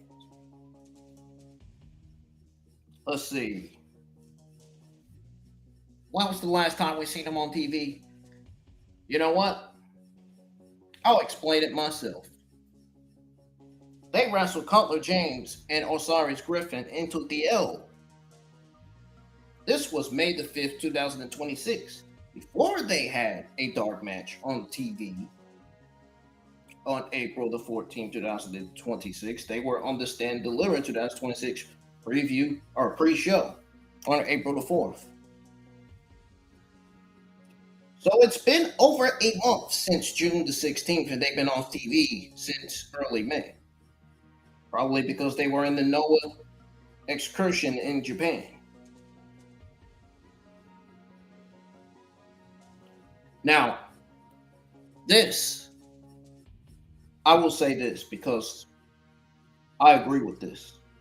I agree with what I'm about to say. I think giving them booked versus Birthright on June the 23rd go home show matters. For the simple fact that there's one thing they need. One thing they need more of. And that is TV time.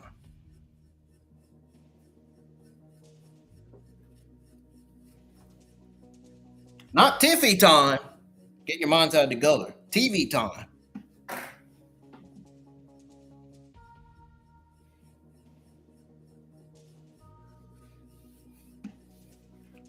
Adam Carver versus Prosper, man. Dude, Carver has been doing solid in NXT. Carver is a mainstay, man. He's a biggest potential in the NXT men's division, man. He's not just a monster, he's dangerous. The NXT men's roster better look out everywhere they go, man, because Cameron Carver could be lurking anywhere, man. Tell him. Especially from where he was raised, man. I'm telling you. Telling you, this guy's on a whole nother level. EK Prosper just got a dark match win. Let Carver destroy him to build momentum. But you got to let EK Prosper get some offense so he doesn't look like a total geek.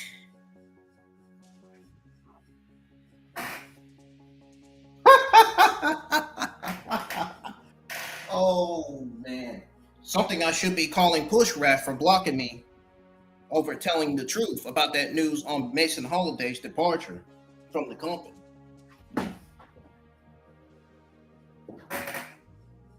Oh, man.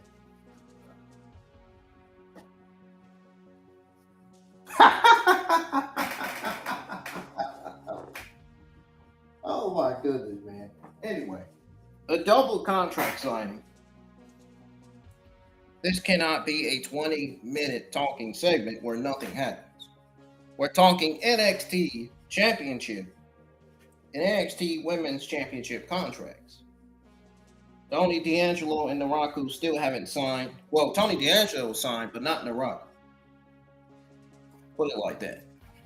I watched the whole thing, trust me. Tony D'Angelo was legitimately the only one that signed. So my answer is that NARAKU is going to sign the contract on the NXT Go Home Show. On the NXT Go Home Show. So the fact that NARAKU hasn't signed the contract signifies and tells us that contract for next Tuesday's NXT Great American Bash Go Home Show. Problem solved. It's almost like he's trying to play mind games with Tony D'Angelo, like not signing the contract. It's almost like he's trying to get in his head.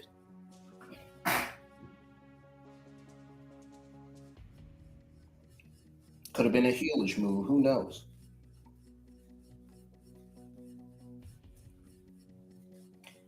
Word on the street is that the other Japanese wrestler could be making his debut to cost Tony D'Angelo the match, the NXT Championship match. And NARAKU could beat Tony D'Angelo to become the new NXT champion. So if NARAKU wins the NXT Championship, that means he could be getting called up to the main roster as soon as next year.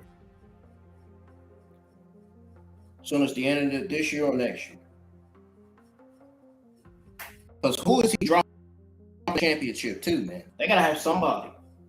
They got to have somebody that's on his level to win that championship from him.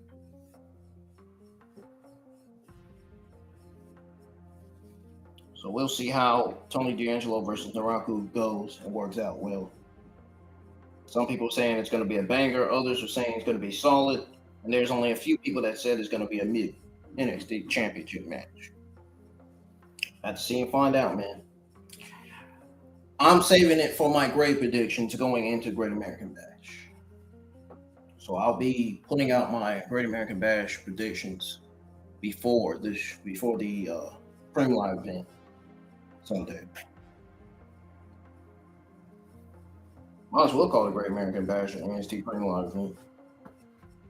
It's not a show. It's not an episode.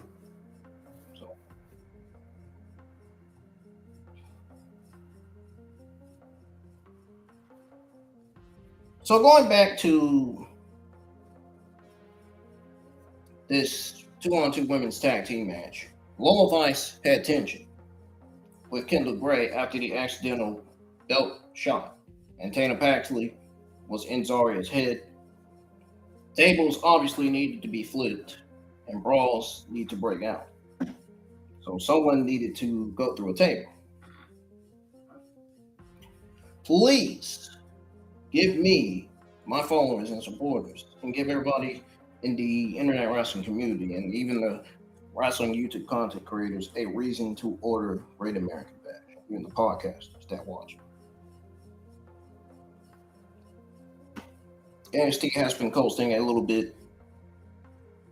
Last week proved it. You buried Hall, you buried Diggs, and Jaida Parker all in one night.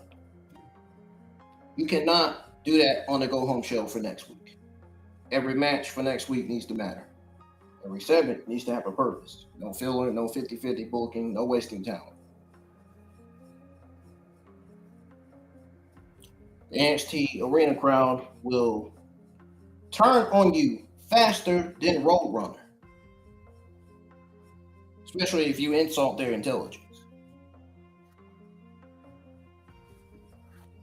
So next Tuesday, they need to go out, hot crowd, strong matches, big angles, real stakes. The Great American Bash is supposed to feel like a big deal. Make the Go Home Show feel like we can't miss the premium live event.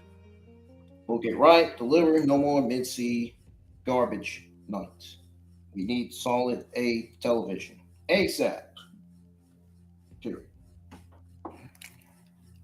That's going to do it for my NXT June 16, 2026 watch along or watch party and results. Don't worry, in about a few days, I'm going to get used to saying watch party.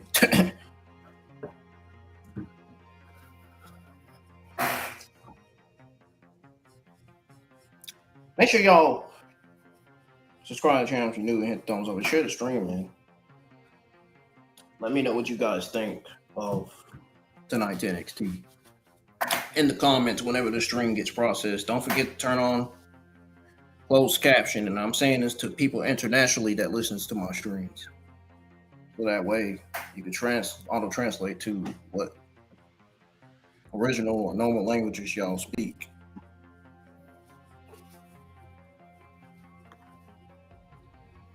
We're still at 938. And don't forget to go listen to my Monday Night Raw watch along and AA watch alongs if y'all haven't yet. Hit the thumbs up our nose. Show those watch alongs some love and support. And show my other watch alongs, the same way. It'll be an interesting Evolve watch along tomorrow because I'm going to be giving my thoughts on the news on Mason Holliday's departure from WWE. And we're going to talk about the news on the 2 tapings. This was according to False Finish. I'm talking about as far as the 2 tapings that's set to take place this weekend. We're going to go news on that. And if there's any more news, Evolve related, or anything WWE related, I will keep y'all up to date. But for now, good night. And I will see y'all live for the next Evolve episode tomorrow night.